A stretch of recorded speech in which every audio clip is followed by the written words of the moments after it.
Tick tock, time to rock. Good evening, good morning, good afternoon to everyone who's watching from all over the world. It's your friendly neighborhood philosopher here, D Wood, and it's good. It's good that I'm here because we got a philosophical topic for everyone here.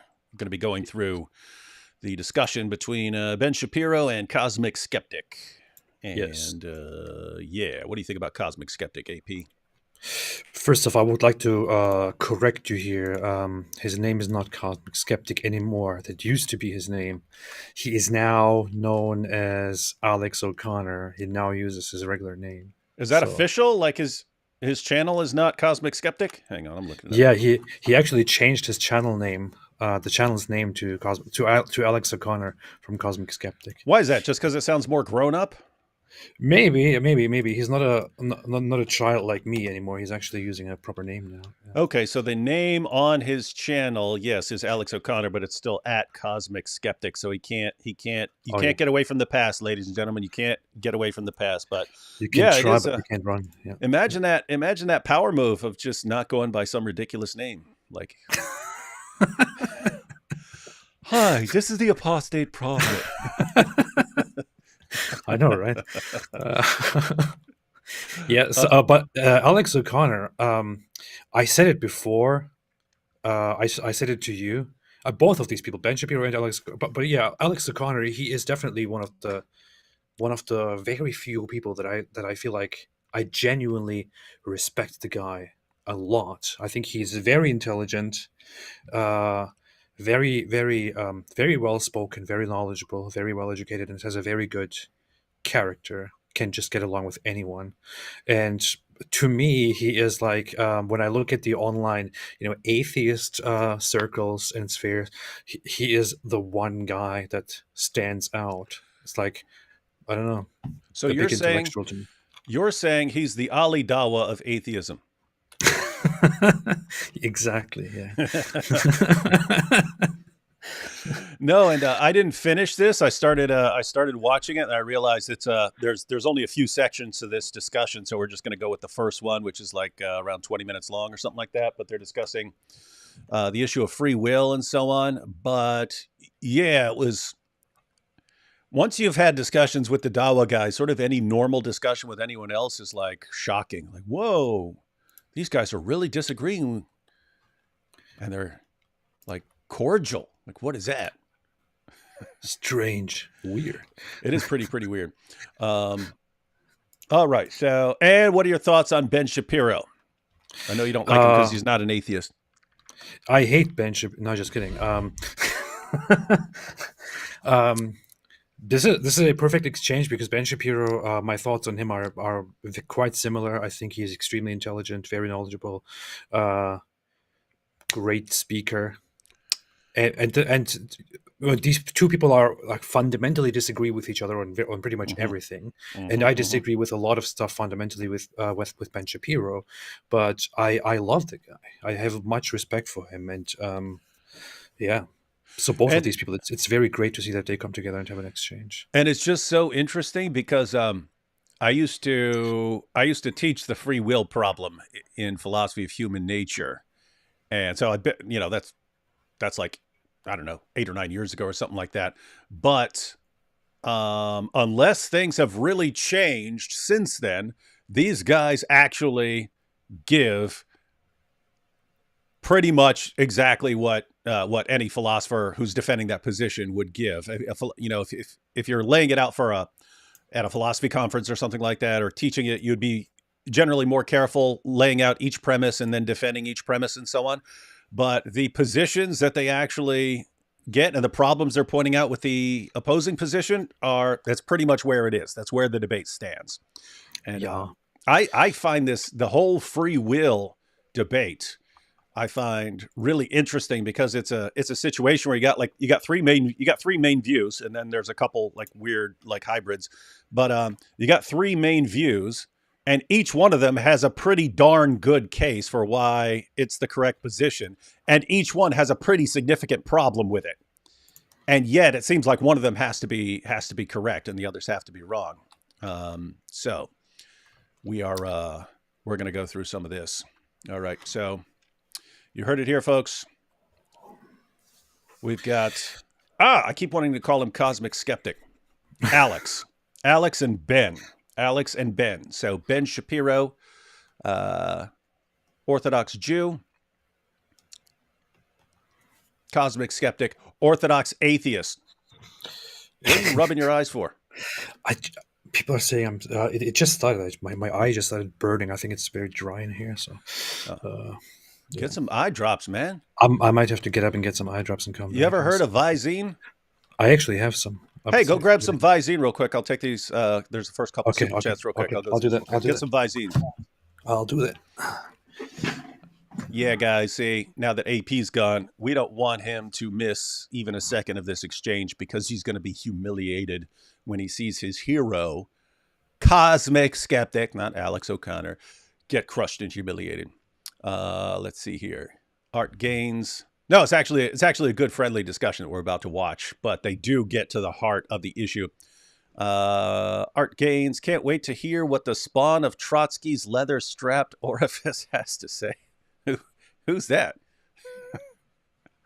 Uthman's Tomato Ketchup says, seemed there once was a prophet called Mo who ruled by the spear and the bow. His book full of error, he resorted to terror and promised a paradise. Promised a paradise. Oh, what's wrong with you guys? Hey, someone clicked on a member. Hey guys, those of you who were signing up the other day, I mentioned that I was releasing a video on Friday. I ended up expanding that video. And so that, unless something really, really weird happens, you'll have access to that tomorrow for you, those of you who are channel members. Everyone else you could catch it the next day. But yes, actually my second favorite argument, and I've never really emphasized it a ton. So my favorite argument dealing with Islam is what we call the Islamic dilemma. The Quran affirms the inspiration, preservation, and authority of the Jewish and Christian scriptures, and yet contradicts the Jewish and Christian scriptures on fundamental doctrines. And so Islam just self-destructs because there are two possibilities. Either we have the inspired, preserved, authoritative word of God, or we don't. If Christians have the word of God, Islam is false because it contradicts what we have. If we don't have the word of God, Islam is false because it affirms what we have. So either way, Islam's got a problem. We've emphasized that a lot over the years. I've only emphasized a couple of times this related problem. It's a completely different problem, but it's kind of connected. And that is that, and again, you'll see this video tomorrow or the next day. But there's this related problem. If you look at what the Quran says, why does the Quran affirm all these other scriptures? Why does it affirm all these other scriptures? Because the actual position of the Quran is that Allah sent a revelation to every people of every language. And why is Muhammad supposedly the last prophet? Because he's just the Arabs were the last people to get their prophet. So every other group in the entire world had their messenger. They had their revelation. That's what they're responsible for. And the last people who got their revelation were the Arabs. And that's why the Quran is in Arabic. And the Quran says it over and over and over again, that the reason the Quran is in Arabic is to warn the Arabs, because the Arabs didn't have their own warner. And it says over and over and over again that the Arabs needed a book in their own language so that they could understand it. And the impression you get is you're not responsible for a revelation in another language. And why is that so interesting? Why is that such a huge problem? Pretty much every Muslim, every Dawah guy will tell you that you, even if you're an English speaker, a German speaker, a Spanish speaker, whatever you are, whatever your native language is, you now have to go by the Quran written in a different language. When what the Quran says is that it was revealed in Arabic specifically so that Arabs had a book that they could understand in their own language. And yet every Muslim today tells us that we all have to judge by this book in a different language, when it's the exact opposite of why Allah says he revealed the Quran. So anyway, I've always loved this point, because it's another issue where the Dawah guys are saying the exact opposite of what their God says. It's just like when they say, according to the Quran, the Bible's corrupted. It's the exact opposite of what their God says, and they just go with it. And then their followers listen to the Dawah guys, not what Allah says. Anyway, so I've made that point in a video. before. I was making a revised and expanded case, and then I just kept expanding it. So it's significantly longer. You get some eye drops, man? Yeah. I forgot that we're live, so I just went to take a nap. I don't know. Well, you Yeah. know, you didn't actually need to go get eye drops because as soon as you start watching this, you're going to be crying. Definitely. Hey, I left Hey. this up here. I didn't go to the another couple super chats because I wanted you to see this awesome poem. There once was a prophet called Mo who ruled by the spear and the bow. His book full of error, he resorted to terror and promised a paradise hoe.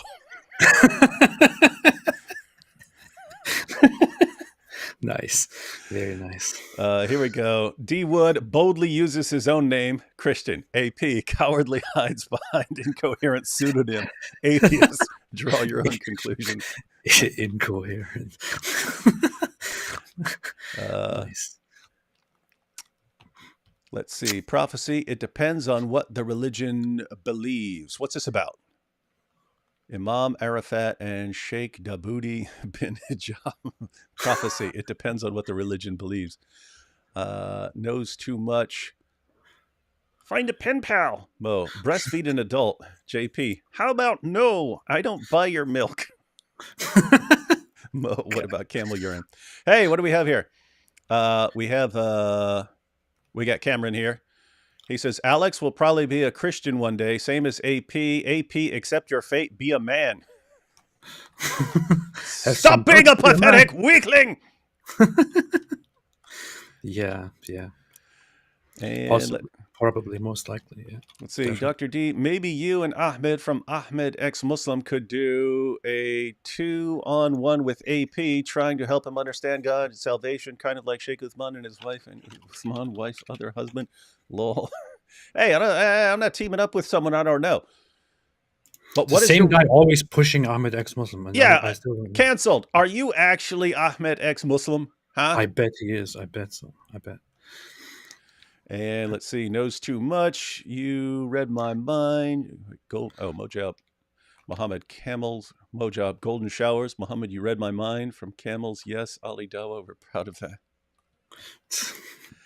And opinion. Sheikh Uthman rizzing up another man's wife. Yeah, it definitely sounds like that happened. It's a weird situation where everyone involved is a liar, but Uthman seems to be the biggest liar. I don't know. I mean, I'm not involved enough to figure out if it's true or not, and what is true and what is not.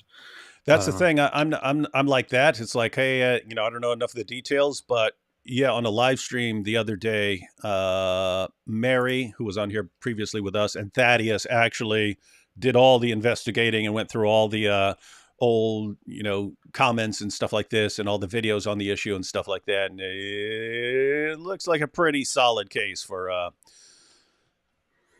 there are disputes about whether they were married, just because the woman keeps changing her story. But yeah, she has repeatedly said they were married. He's repeatedly said they were married. There's disputes about what the status of the divorce was and so on. But does not look good for Sheikh Uthman. With that said, I don't really care, except that this is an ongoing problem with these Dawa guys. Have you noticed this?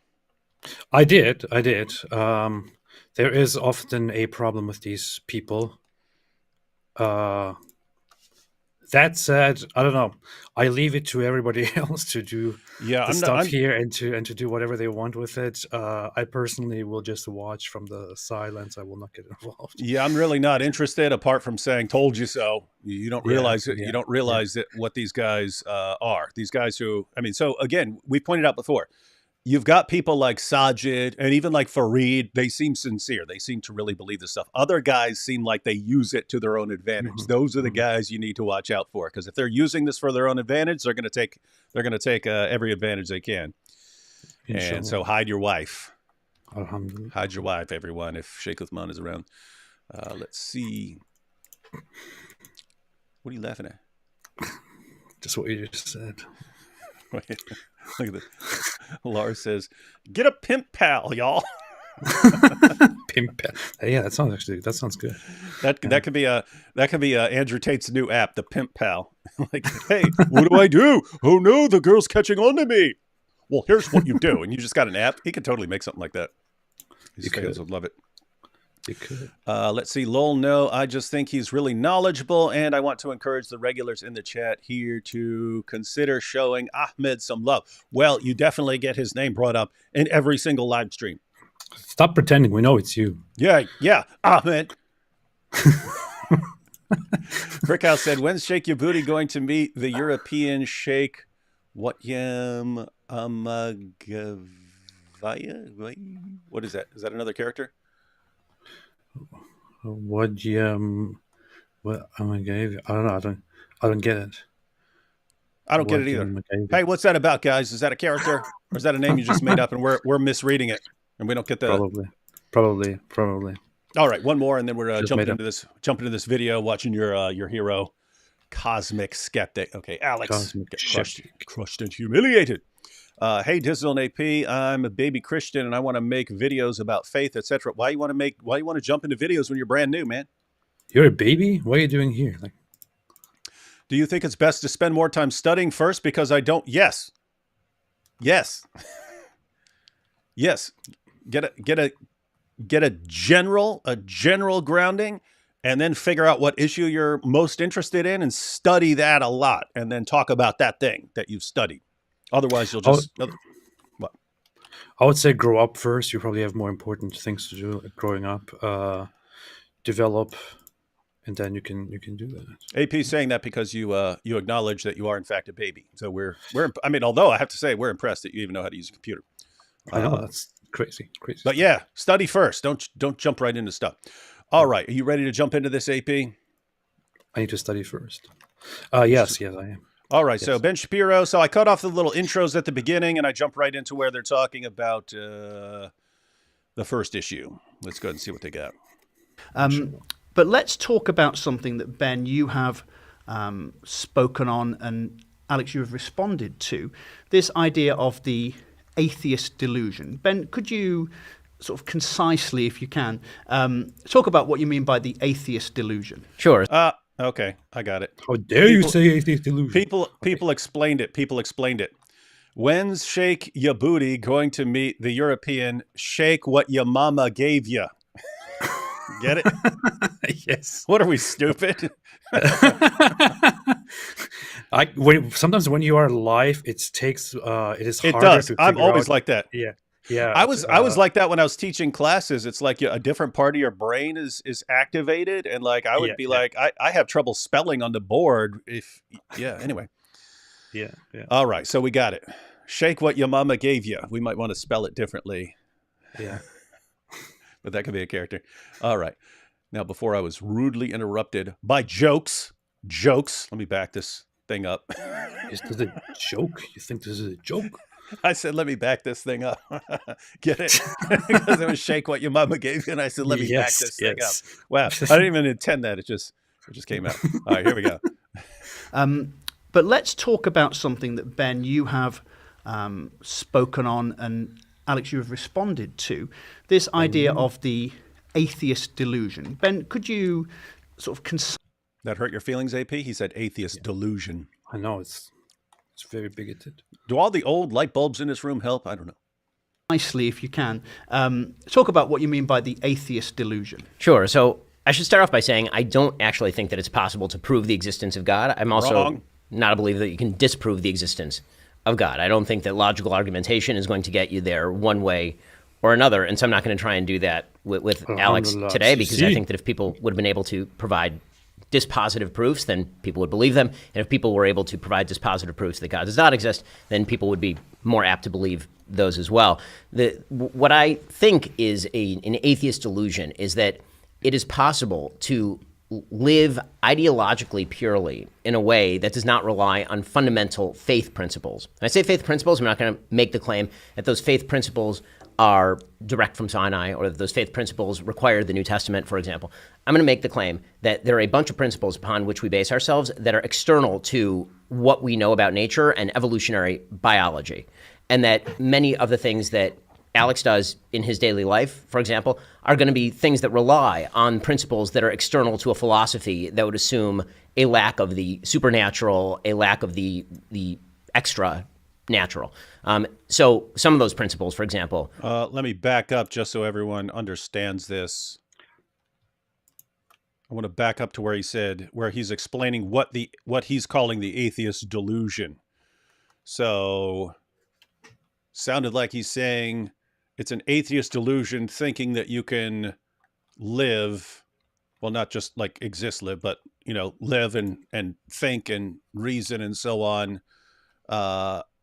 without kind of borrowing some tools that shouldn't be available on your worldview.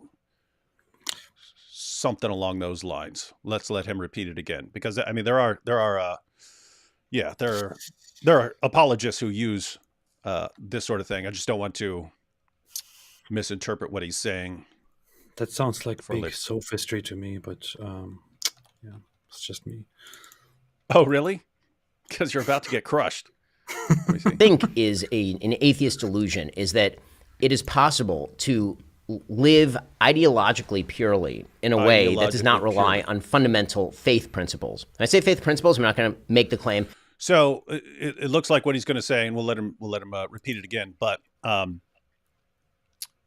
right after this, they jump into the free will debate. So it seems like that's an example of what he's talking about here, is that if we take Alex's worldview to its conclusion, we are not actually... we don't have free will, we don't have moral responsibility, but we have to live like we do, and therefore it's like you can't live coherently with what you're claiming. So you can apologize now, AP, for your worldview. Yeah. All right. So if people were able to provide dispositive proofs that God does not exist, then people would be more apt to believe those as well. What I think is an atheist delusion is that it is possible to live ideologically purely in a way that does not rely on fundamental faith principles. When I say faith principles, I'm not going to make the claim. Oh, okay, I get it now. Because I was thinking purely. I was thinking like morally purely, and I was like, what does that have to do with what he's talking about? But I think he means if this is your ideology, you cannot stick to it purely and live as an atheist. It's a delusion. I think that's what he's saying. You cannot actually adhere and live according to what you say is your worldview. I think that's what he's getting at. So, he says without faith principles. I'm really wondering which faith principles he's talking about here. And yeah. That those faith principles are direct from Sinai, or that those faith principles require the New Testament, for example. I'm going to make the claim that there are a bunch of principles upon which we base ourselves that are external to what we know about nature and evolutionary biology, and that many of the things that Alex does in his daily life, for example, are going to be things that rely on principles that are external to a philosophy that would assume a lack of the supernatural, a lack of the extra natural.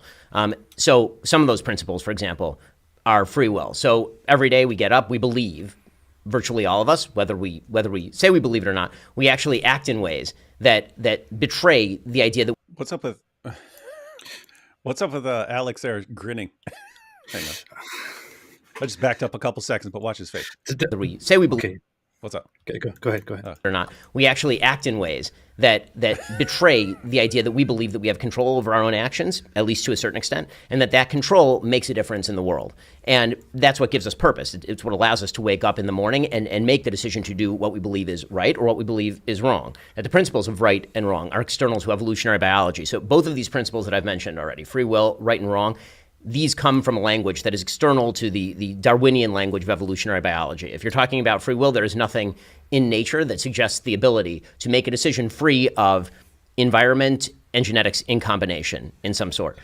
The same thing is true of right and wrong, the idea that there is a right and there is a moral wrong that we can reason our way to. Another principle that I think that you're obviously very big on. It's something that you rely on all the time, your entire podcast. So the thing is...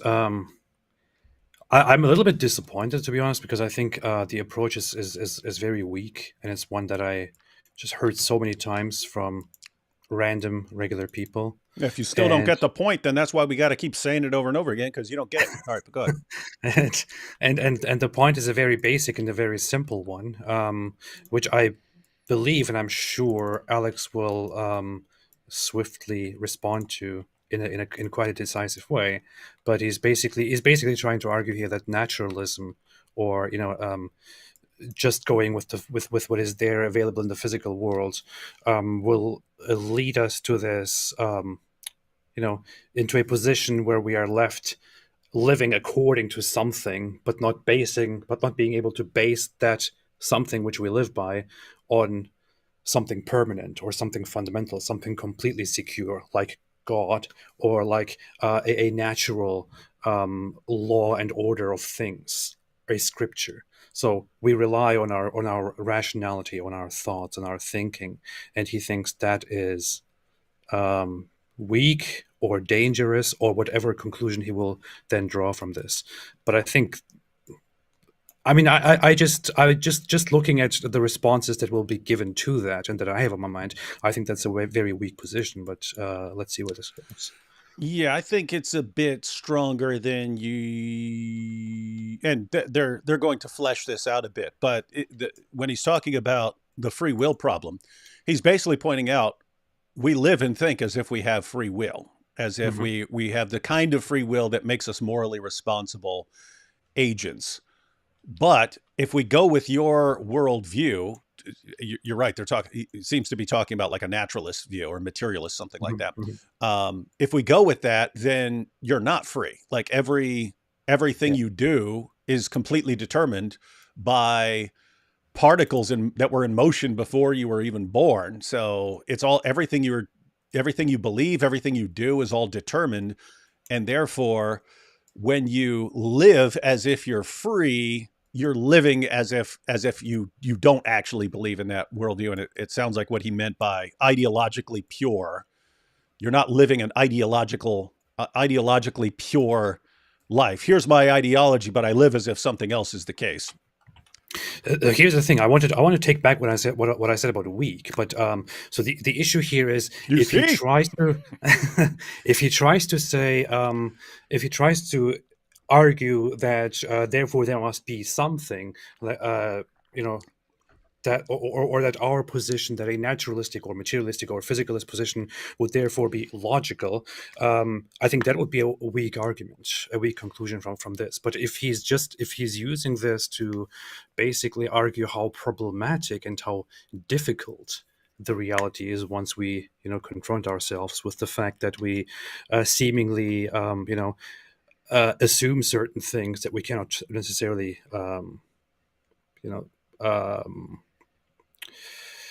how do I say that? I mean, if he's just going to point out how problematic and how difficult it is to face the reality, then of course, this is a strong point. And yeah, I got the gist of what they were saying when I was getting the clip ready. But kind of spoiler alert, Ben is pointing out, and I agree with him entirely. Yeah, you got some problems. If everything's determined, it doesn't seem like we actually live like that or can actually function. I mean, we can function. You can function, but you just have to function as if you don't believe it. You still have to live as if you don't believe that. Alex is going to point out, actually, I think you got the same problem, even if you believe in a soul and the supernatural. He's going to point out, you kind of got the same kind of issue. And so anyway, it seems like a pretty good discussion. But you see what I'm saying, right? So it's more about how difficult it actually is, how difficult that reality actually is, than about whether that reality is true or not, right? Yeah, they're going to go into this, and by the way, that is a separate but very relevant question. So there's one issue. Is this difficult? Is this hard to understand? Is this implausible? Can we live according to this? And then two, is it actually true? Okay. Right. And then there's the related issue would be, okay, well, if you can only function like this, if you can't actually function according to, while believing that everything you do is determined, if you cannot live consistently with that view, how does that relate to whether it's true or not? Like, is that a reason to doubt that it's true? If I say I can't live according to this, is that a reason to think that it's not true? Anyway, That's my point. That's my point. Several issues Exactly. here. A couple more super chats real quick. I was reading the shake what your mama gave you. What do you guys? Okay, so this was explaining what the what the earlier name was, and then Paul, because I glanced at Paul Jones and he just said your mama's, and I was like, what? You ready to go to war, Paul Jones? Coming on here talking about everyone's mamas, right? Yeah, so he's talking about the name. Guys, if you came in late, then yeah, this is referencing something earlier. David, you seem to have musical inclinations. No, apart from beatboxing, I have no musical inclinations. Name some of your favorite artists or genres. AP as well, please. Because we'll have to keep this quick because someone's trying to derail our conversation. I like classic rock, old school rap. That's what I like. I like Leonard Cohen, who's my favorite musical artist, for many different reasons. Because he's a Jew? Yes. I listen to lots of world folk music, but I also like some rap that is very conscious and intellectual, like Kendrick Lamar. Yeah. Yeah. So, I like Pink Floyd, ladies and gentlemen. Here we go. Morality mentioned. 10 minutes until AP defends Hitler. Yeah, that sounds about right. It is a matter of time, folks. It's a matter of time. Well, he was trying to do right. He was just trying to do the right thing. It's like I'm just being like, it's just they're just egging it on, and at some point I just start doing it or just start saying it because I know that people will react with a little bit of surprise to it. Stenzo says, here's my European Jizyanix super shekels with greetings from Luxembourg. Is that still a country? I figured that little tiny place would have been swallowed up by a bigger country at some point. Thanks for everything you do, guys. Love you both. AP, come to the family. Jesus gave himself as a ransom, even for a bad sinner like you. God bless. He's got a point. I mean, we're just pointing out. I mean, this is a guy who defends Hitler. Anyway, here's another one. Shake, rattle, and roll. The tricky part of the shake names is like coming up with a spelling that looks like it could actually be a name, to where people have to take a closer look at it. And it's easy. All right, back to Ben. So he focused on the free will issue, and let me just black up. We're discussing a serious topic here. Stop talking about your mama and stuff like that. Yeah, what's wrong with you guys? Discussing one of the most difficult issues in philosophy, and you guys are talking about Hitler. In some sort. The same thing is true of right and wrong. The idea that there is a right and there is a moral wrong that we can reason our way to. Another principle that I think that you're obviously very big on. It's something that you rely on all the time. Your entire podcast is based on the idea of reason. These ideas do not exist in the context of a purely materialist atheist universe. Now, I'm not going to make the claim that I can prove that it's God who's behind those things, because one of the principles of faith belief is that I don't understand God. So for people who don't believe in God, that's an easy way out, right? That's an easy way out for people like me, because I say, well, I don't have to explain the relationship between God and free will, because frankly, I don't fully understand God. But that's not really that's not really an open window. That's just part of pretty much all faith systems, is that if my mind were the mind of God, then I would either be God or God would not exist, one of the two things. So, you get that? Correct me if I'm wrong, but so there is not much in terms of Jewish apologetics, in terms of defending the validity or the truthfulness of the faith in God, right? So I'm not very familiar with it. I feel like I haven't really come across something like that very much. Yeah, I'd be interested in that. We'd have to have someone who, like, either an Orthodox Jew or a Messianic Jew who engages with, with Jewish rabbis, like Michael Brown and so on. He engages with Jewish rabbis and so on. Or, we'd have to ask someone, because, they're definitely not as, just giving apologetics arguments like, I mean, if you think about it, it's basically Christians, Muslims, and atheists who are the kind of the most aggressive with, hey, here's our arguments for our positions.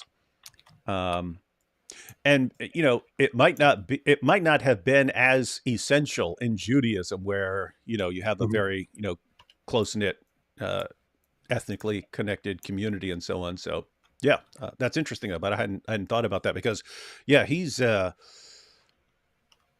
Ben's raising the points, but they're the same points like a Christian would use. Or I mean, what he's saying. I mean, a Muslim could even say some of what he's saying right there. So yeah, that would. His arguments right now, his position right now would be pretty theist friendly in general. Yeah. But yeah, we'd have to see. I'm thinking, even the like Orthodox Jewish apologetics that I'm familiar with is normally a response to like Christians arguing that Jesus is the Messiah. So they have the responses arguing that Jesus isn't the Messiah, but that's not the same thing as just saying, here's why our position is, our Judaism is correct and from God. Anyway, it might be an interesting little project. And anyone who's more familiar about this, let us know. Yeah. Let's see. A couple more super chats real quick, since AP derailed that. Real Mess Chris said, so weird listening to this conversation after Seif's amazing argumentation yesterday. Can't compare. I know, isn't it? That's what you interact with the Dawa guys so frequently that you just you forget what it's like to have a normal, friendly conversation with someone you disagree with. And yet people can actually respect each other and not, you've been humiliated. After the live stream, I went to my wife and said, doesn't it feel like I feel like I was very, very exceptionally goofy during this live stream? And she said, yes, that's because the way the guy speaks made everything really bizarre. I don't know. It would be funny if Cosmic Skeptic just started talking like Seif and Seif talk, and that's all he did, or Ben Shapiro. Either one, it would have been hilarious if those guys did it. Yeah. Look at that. Look, this guy must have. Hey, John must have come over from your channel, AP, because look what he said. I was led to believe that Ben Dover and Phil McCracken were fully accepted in Islam. You see the people who follow you over from your unholy channel. Yeah, I see it, and I'm proud of that. We have Cosmic Surfer. Oh, nice. Shake. Nice. What is it, Paul? What are all these comments? Shake Wang, the Chinese Muslim. What's wrong with you guys? All right, back to our serious topic, man. We're having a serious philosophical discussion when Ben Shapiro and Alex being totally cordial and friendly, having a serious discussion, and we're over here dealing with Shake Wang. That's what we got to deal with. So the idea that reason makes a difference in our lives, that we can reason our way to propositions, and that's more than just saying a few magic words and that's setting off a few neurons in somebody else's brain in a naturalistic way, that there actually is principles of truth, another concept that comes from the extra natural world, that these principles exist. So far I've mentioned free will, good, right and wrong, reason, and truth, right? All things that we consider extremely key in our daily lives and that Alex considers key in what he does. It's, I assume, why you get up every morning, or at least why you feel you get up every morning. What? Actually, I want to back that up because I want to back that up. Yeah. So he gives 4 examples. I think this entire section that I clipped is on the free will, but he said what? He said free will. He said reason. He said truth, and I think right and wrong, and those are all those. He's saying those all fit pretty well in a theistic framework and not really well in a naturalist framework. But I just want to make sure I got the 4. It's one of the 2 things. Issues so right the idea that reason makes a difference in our lives, that we can reason our way to propositions, and that's more than just saying a few magic words and that's setting off a few neurons in somebody else's brain in a. That point is more important than he lets on there. That truth, like reason and truth, has to be more than, a few neurons firing in my brain, and then I say something to you, and then neurons fire, and so on. Citation needed. Yeah, and this got brought up in my recent debate with Arun Ra. Some people call it the argument from reason, and there are variations of it. There's Alvin Plantinga's more sophisticated version, the evolutionary argument against naturalism. And there, it's basically Plantinga's position is that if you developed in the way that you must have developed if naturalism is true, then your cognitive faculties, so your reasoning ability, your memory, and these sorts of things, these developed not to get you to the truth about philosophy or cosmology or anything else. You got these faculties because they gave you a survival advantage. So they helped you survive and reproduce. And he argues that if that's how you got your cognitive faculties, you have no business trusting them with, philosophical questions or cosmology or things like that. And various people have made related points who aren't, so Plantinga is a Christian, but Charles Darwin said in response to a theist who sent him a book defending arguments for design in nature. So he said, look at all this evidence for design in nature. And Darwin replied, you have summed up my view exactly. It does look like it's designed. He goes, but with me, the horrid doubt always arises whether I can trust my own convictions, which, because the processes that develop my convictions are the same processes that led to, the lower animals. And he said, would anyone trust in the convictions of a monkey's mind if there were any convictions in that mind? So he's pointing out that, the universe really looks like it's designed, but I don't know if I could trust my cognitive faculties to tell me that something like the universe is designed, given what I believe about how I got my cognitive faculties. It's the same process that gave a monkey its ability to figure things out, to learn a little bit, to learn, oh, don't eat that. It's okay to eat this. The same. I'm smarter, but it's basically the same idea. And that's not the sort of thing I can trust to tell me about, whether the universe is designed or something like that. And Hume much earlier said something similar, where he said basically the further you get away from ordinary experience, our cognitive faculties work really well with ordinary human experience. The further you get away from that, the less reliable you can take your faculties to be. That's pretty much what I kind of gave as major reasoning in one of the in a video that I made a long time ago, where I explained why I don't believe in God, because people kept asking me, and where one of my main points was that throughout life I believed so many things to be absolutely true, which I later realized or concluded were complete nonsense or not true. And lots of people come to these convictions. Lots of people, think or look at these signs around them and say, well, it's so obvious, isn't it, that this is true? But I don't know, how can you trust yourself? How can you trust fellow humans with the weak minds that we have, compared to, for example, a creator, if there is one? I don't know. There's actually some relevant comments here in these super chats. Check these out real quick. Josh says, you could be totally determined, caused to believe in a false set of facts and think that it's true, because if it's the case that everything is determined, you could never know it. That's an issue. And again, so Ben's going to point out that these kinds of things are a problem for naturalism. Alex is going to point out that, well, how do you avoid having the exact same problem if you believe that, your soul or whatever is created by God? Is it determined? Is that determined or not? So he's going to point out, hey, I don't think your supernaturalism gets you away from the problem. So we're gonna check that out. But yes, you're correct here in that. Notice, if all of our beliefs, and guys, these are the issues that everyone needs to be thinking through. And so this is more of an issue for those of you who are naturalists or materialists or physicalists or something like that. Idiots. You guys have this problem and live with this problem and try to figure out how to navigate this problem. And then Alex is going to say, well, theists actually have the same problem. And so theists are then going to have to try and figure out what's going on here. But so notice the issue.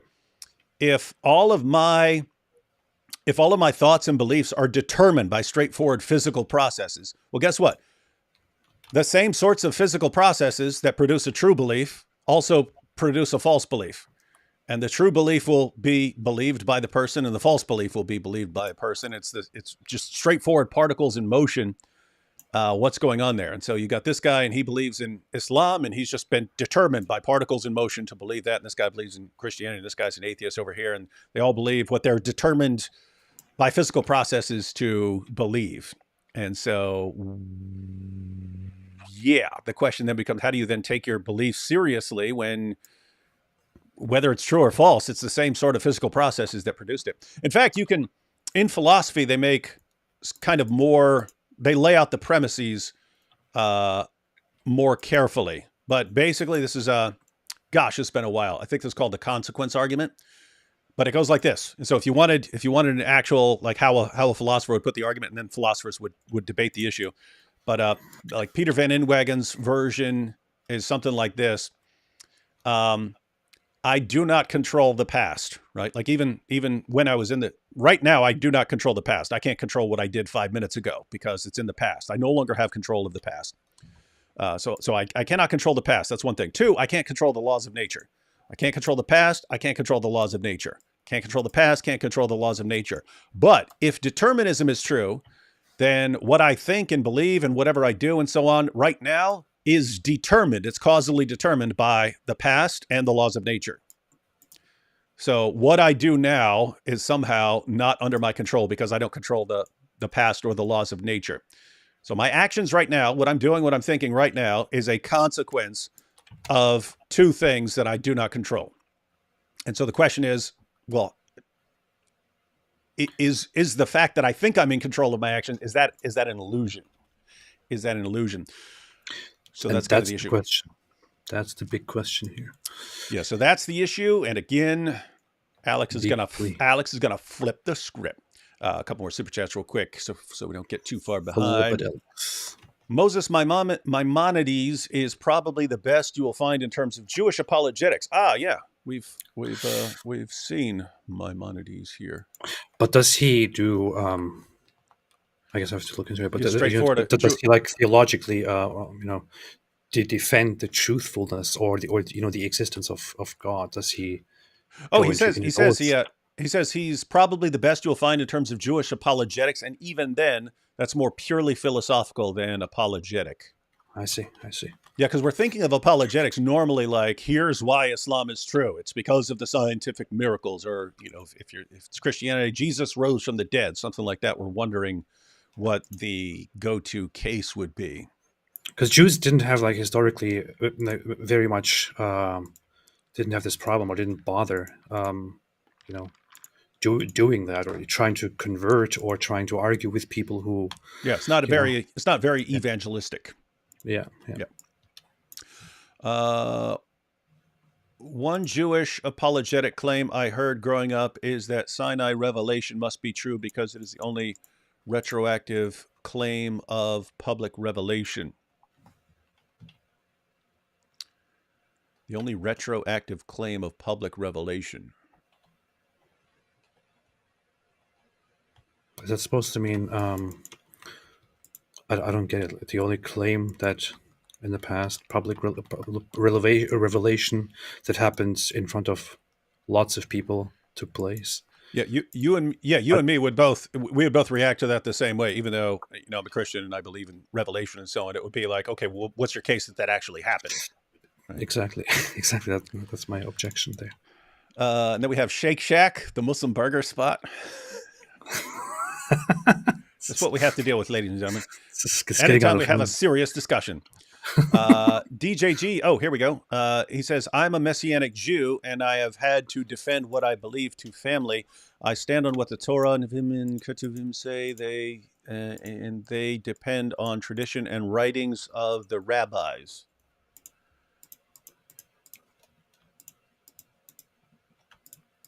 Good. So yeah, that's what I'm thinking in terms of,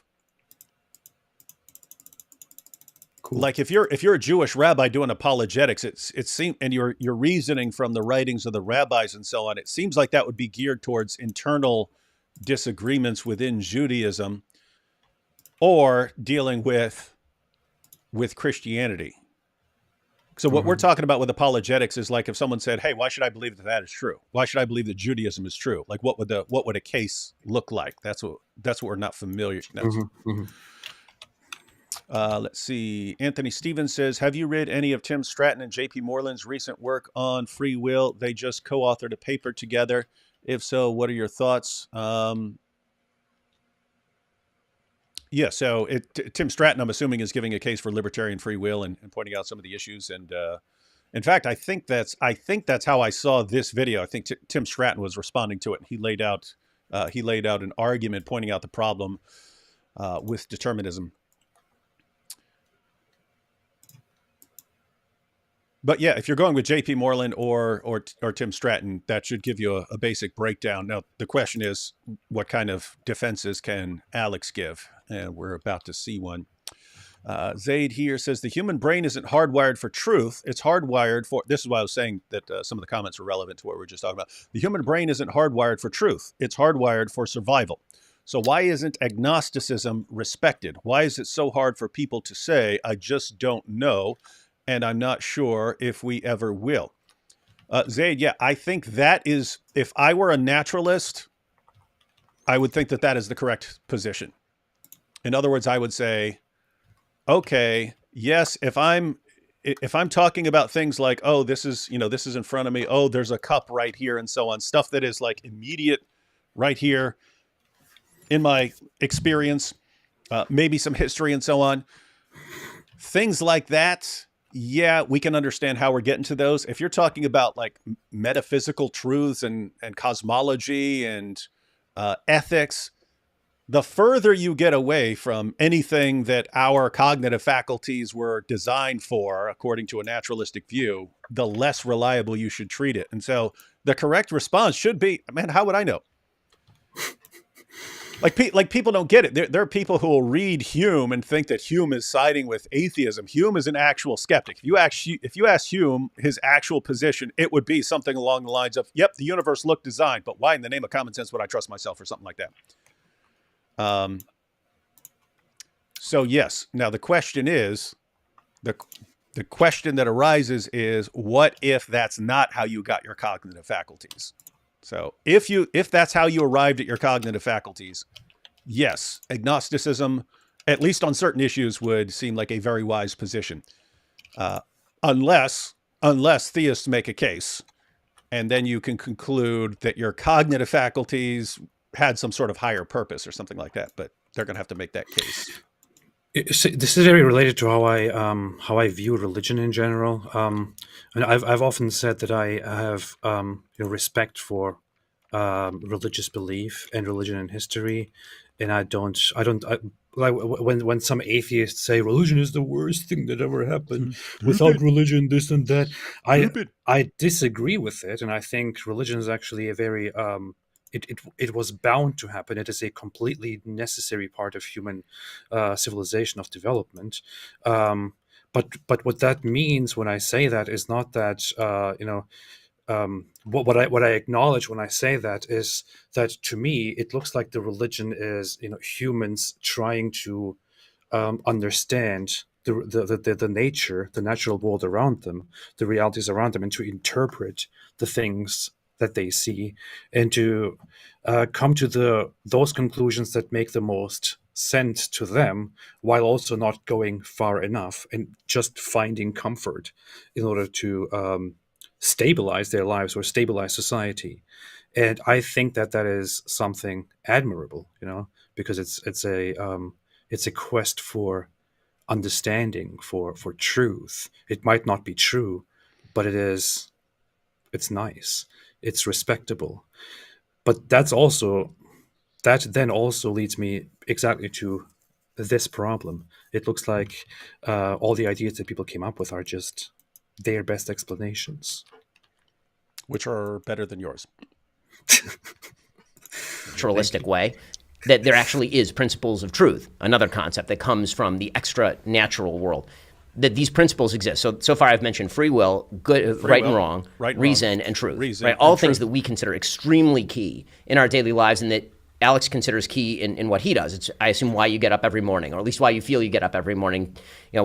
what gets you up to do your podcast. It's because you want to say things that you believe are reasonable, are going to convince people to act in a better way, or I assume not a worse way, that get people to change their lives in some way in a self-motivated fashion that's not merely in a sort of Pavlovian response to circumstance and environment. So if I were going to talk about the atheist delusion, that's what I would suggest is the delusion, that an atheist can use terminology that is drawn from a world that is external to atheism for itself. And again, that's not an argument for God even. That's just an argument against atheism. Again, I think the arguments against God are fairly compelling, and I think the arguments against atheism are fairly compelling. This is one of the things that I've said to Sam Harris. And I think that the difference is that most people who believe in God have expressed doubts, and a lot of people who are atheists tend to be more religious in this way than many of the people who are God believers. Did you catch that? That's actually, by the way, little side note, because we're talking about how cordial these guys are compared to the Dawa guys, but Ben just talked for 4 minutes straight. 4 minutes straight. No interruption. Isn't that weird? No shouting him down and so on. Nobody's saying anything about lubricants and dildos. Why are you shaking? Why are you stuttering? Why are you stuttering, huh? Could you imagine tossing a Dawa guy into this mix? It's like dumpster fire. You've been humiliated. You've been destroyed. Look how insecure he is. The comment sections would be like, "You're totally destroyed," and stuff like that. So this is human behavior. Look, very nice. So Ben, he tossed in something interesting at the very end. So one, that's not something you'd normally hear a theist say. He says he thinks basically there are good arguments against atheism and there are good arguments against theism. And then he said, one difference I've noticed is that theists usually are willing to express some sort of doubt. And he said that atheists now seem to be more religious in the sense that they won't think about whether they're wrong. Present company excluded AP, but he's saying, it sounded like he's saying that atheist, let me rewind that just to see that last part. It sounded like he's saying that lots of atheists now are more dogmatic than lots of theists. Let me see if I got that right. Dare you say that? To atheism for itself. And again, that's not an argument for God even. That's just an argument against atheism. Again, I think the arguments against God are fairly compelling, and I think the arguments against atheism are fairly compelling. This is one of the things that I've said to Sam Harris. And I think that the difference is that most people who believe in God have expressed doubts, and a lot of people who are atheists tend to be more religious in this way than many of the people who are God believers. Well, something's certain. We don't do cold opens or soft starts here on the big conversation. Alex. Well, I am. All right, so we're about to go into AP's hero that he has acknowledged is the most rational person in all of atheism, therefore. In all of human history. Yeah. All right. Any thoughts we need to cover before we jump into Alex's response? You will now see the thieves will get humiliated. That's it. Oh, actually, hey, we got a response from Orthodox Jew. Orthodox Jew here. Jewish apologetics are generally either defensive or internal with other Jews because we are forbidden from proselytizing. Okay, that's interesting to know. So we have your answer. So it sounds like if someone were to challenge them, then they could give a sort of a defensive response, but that they are not going to be going around saying, here's why this is true, and this is why all of you out there should believe it. Powerful stuff. Look at the kind of people you bring over from your channel, AP. Are you ready? Look at this. Giovanni. Mike Roch is a great debater. He is able to bait his opponents into classical debate traps. Some have even called him a master baiter. These are the people you bring over from your channel when we're having a discussion. We're having a careful discussion. I'm pretty sure this is your audience. Nope, these people followed you over. Cosmic Surfer says, shake it before you break it. Sells sticks to train their child brides. Shake it before you bake it. Shake it before you break it. Nice. I'm proud of my audience. We're proud of that. Yeah. And we're proud of that. A summarized form of the evolutionary argument against naturalism by Based Planiga can be read at Evolution versus Naturalism, why they're like oil, water, and oil on Books and Culture. Yeah, it is That is a difficult. There's just a difficulty. Plantinga just points it out, and he says, "Hey, if you're a naturalist, and then the only game in town for how you arrived at your cognitive faculties is evolution, if that standard Darwinian picture is correct, here's how you got your cognitive faculties. Can you trust these with this?" Plantinga's actually more strict than I would. I would say, okay, we can trust our cognitive faculties in terms of, stuff that we deal with regularly, whereas he's not even granting that. He's just like, you can't affirm that your cognitive faculties are even generally reliable. Let's see. I would say, for me, the most compelling and the most difficult argument for God so far that is just that still has me thinking a lot is Ray Comfort's banana argument. That is definitely something that I go back to all the time, and I don't know, which makes me rethink everything. This is why you bring all these weirdos over from your channel, AP, because we have me and all my viewers. We try to have serious discussions, and then you start talking about bananas and stuff. I brought up a genuine argument that he made. You like bananas? Are you familiar with the argument by Ray Comfort about the banana? I recall it from years ago. I don't remember what it is. It's you want to give the banana argument? It's something about how the banana fits, perfectly into your hand, in the hand, into your grip, and that's peels. Yeah. Well, there you have it. But you're familiar with Ali G's banana argument for evolution. Don't you remember? He's like, "Does you like bananas? Oh, see, he like bananas, but he don't think we came from monkeys." Right. Oh yes, okay. Remember that? I remember. Yeah. Justin here says, "AP weekly sobs and turns to Visine for comfort." Equals atheist. D Wood stands strong in the toughest times. Equals Christian. Draw your own conclusions. Who started that? Was that a thing going on?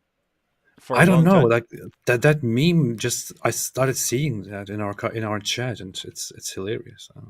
The next Zakir Naik said, "David, you stole my smoking the Quran idea yesterday. How dare you?" No, you got the idea from me. You just didn't realize it. You are 12 years old. How would you have the idea of? Yeah, you're not supposed to be smoking anyway. Yeah.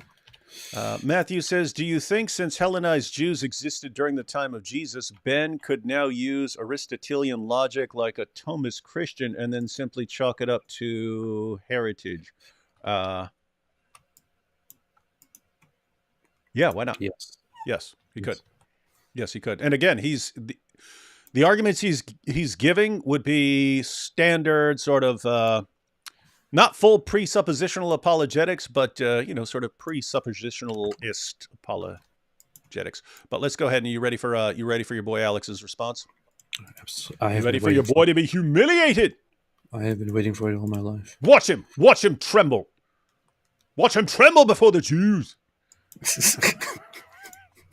I'm glad to begin on a point of agreement with you, Ben, that yes, if there is no God, there is no free will, but I think that's because of the truth of the latter of those statements. That I suppose the biggest criticism that I made of you in a video response that I made to the atheist delusion, and this show does seem to have an extraordinary capacity for putting me face to face with people that I've been talking smack about online. So thanks again. By the way, I should say it's a great video, and everybody should watch it if they haven't. Alex. Well, I am glad to begin. I missed it because I was reading a comment. Huh? Oh, how wholesome. I love this, man. A point of agreement with you, Ben, that...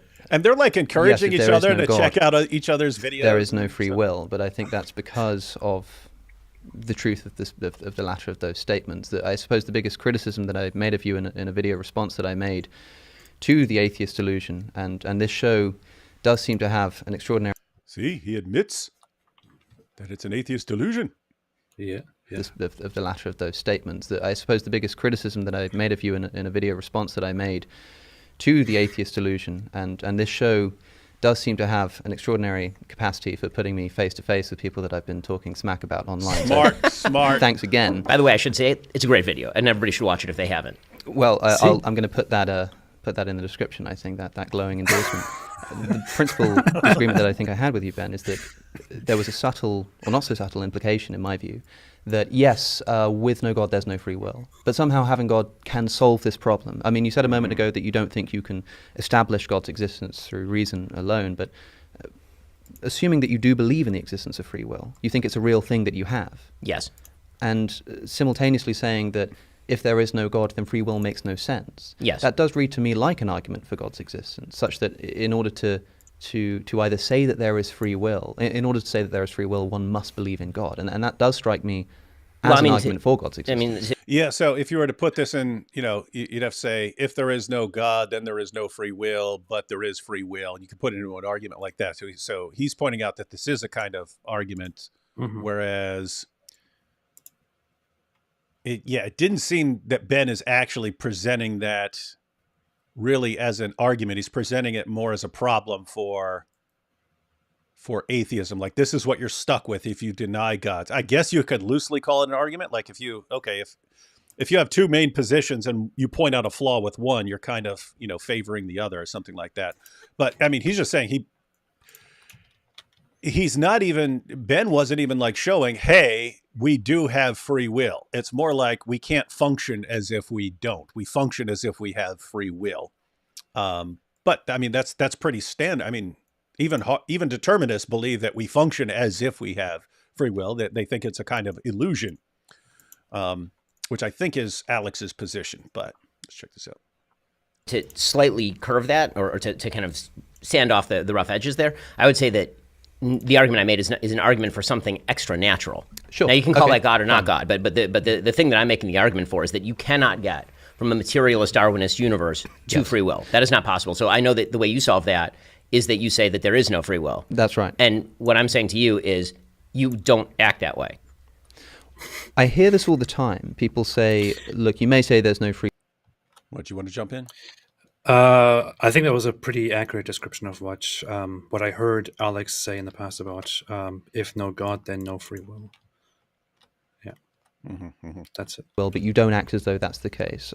I suppose that I'm just confused as to what it would look like for somebody to act as if they believe there was no free will. I mean, the very argument that there is no free will that I subscribe to, at least one of the various forms that it takes, is a sort of Schopenhauerian view that you can do as you will, you just can't will what you will. And that you are essentially just a biological machine reacting to its internal.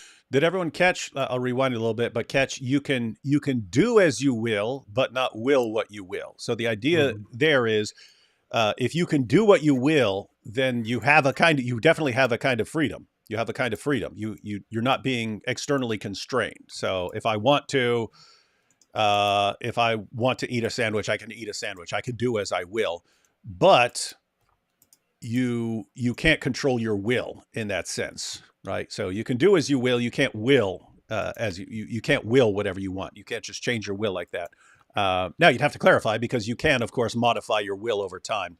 But the point is, he's talking about you have a kind of freedom. So you definitely have a kind of freedom, and this is one of the things these debates come down to, is defining exactly what you mean by freedom of will, because that's going to be the difference between a hard determinist and a compatibilist. A compatibilist, they equally agree that we are determined, but a compatibilist believes that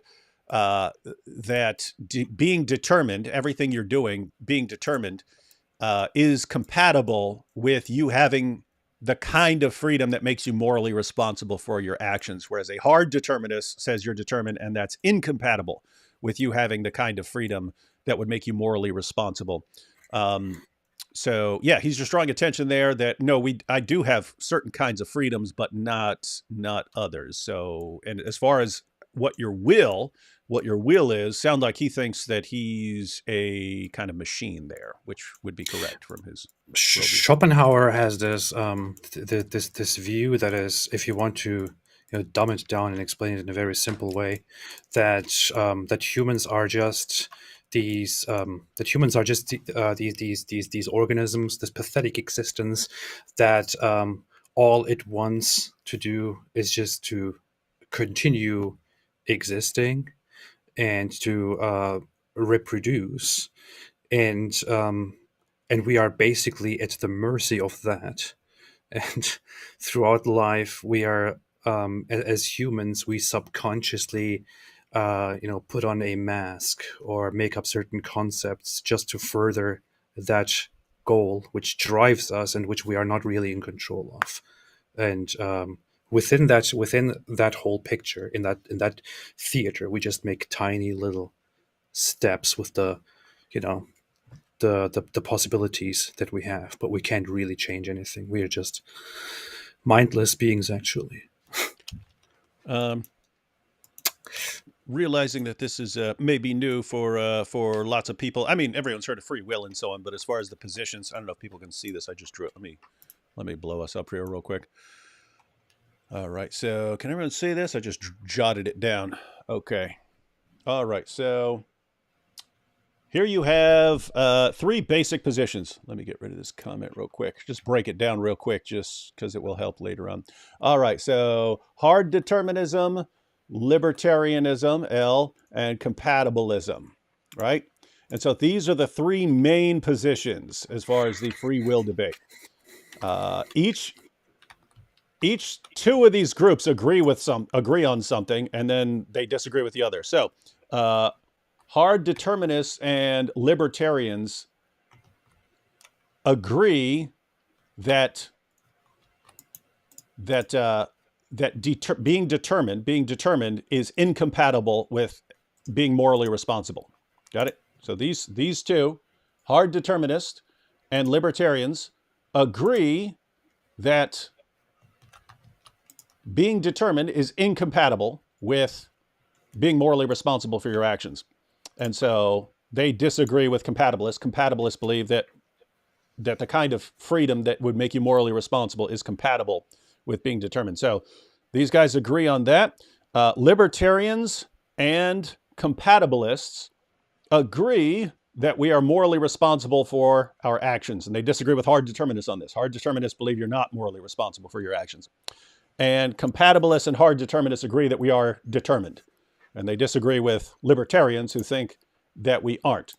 So those are the basic positions. And so Ben is in the libertarian camp.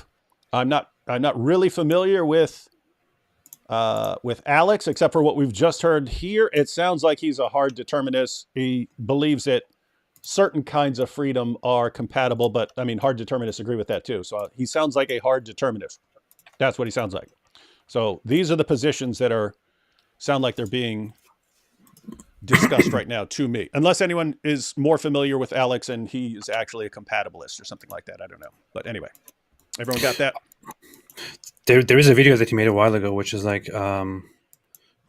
you are still not free. You are not free at all. And he was responding to Sam Harris, where he was arguing that you basically have no ounce of freedom. As far as I remember, he might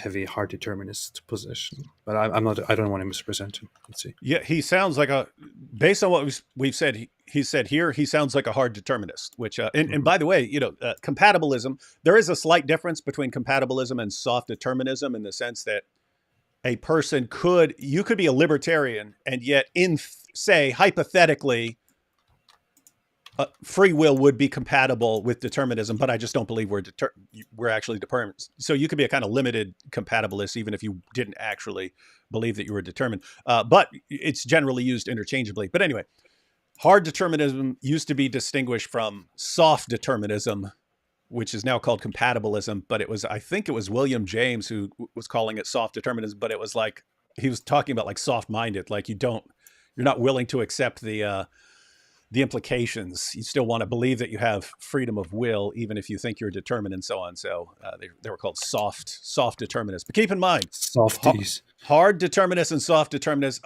agree on exactly how we are determined. They don't think we're a little less determined. They still think we're determined. It's just whether you have the relevant kind of freedom. So Alex there was pointing out that you do have kinds of freedom, even if you're completely determined. You could have freedom from external constraint or something like that.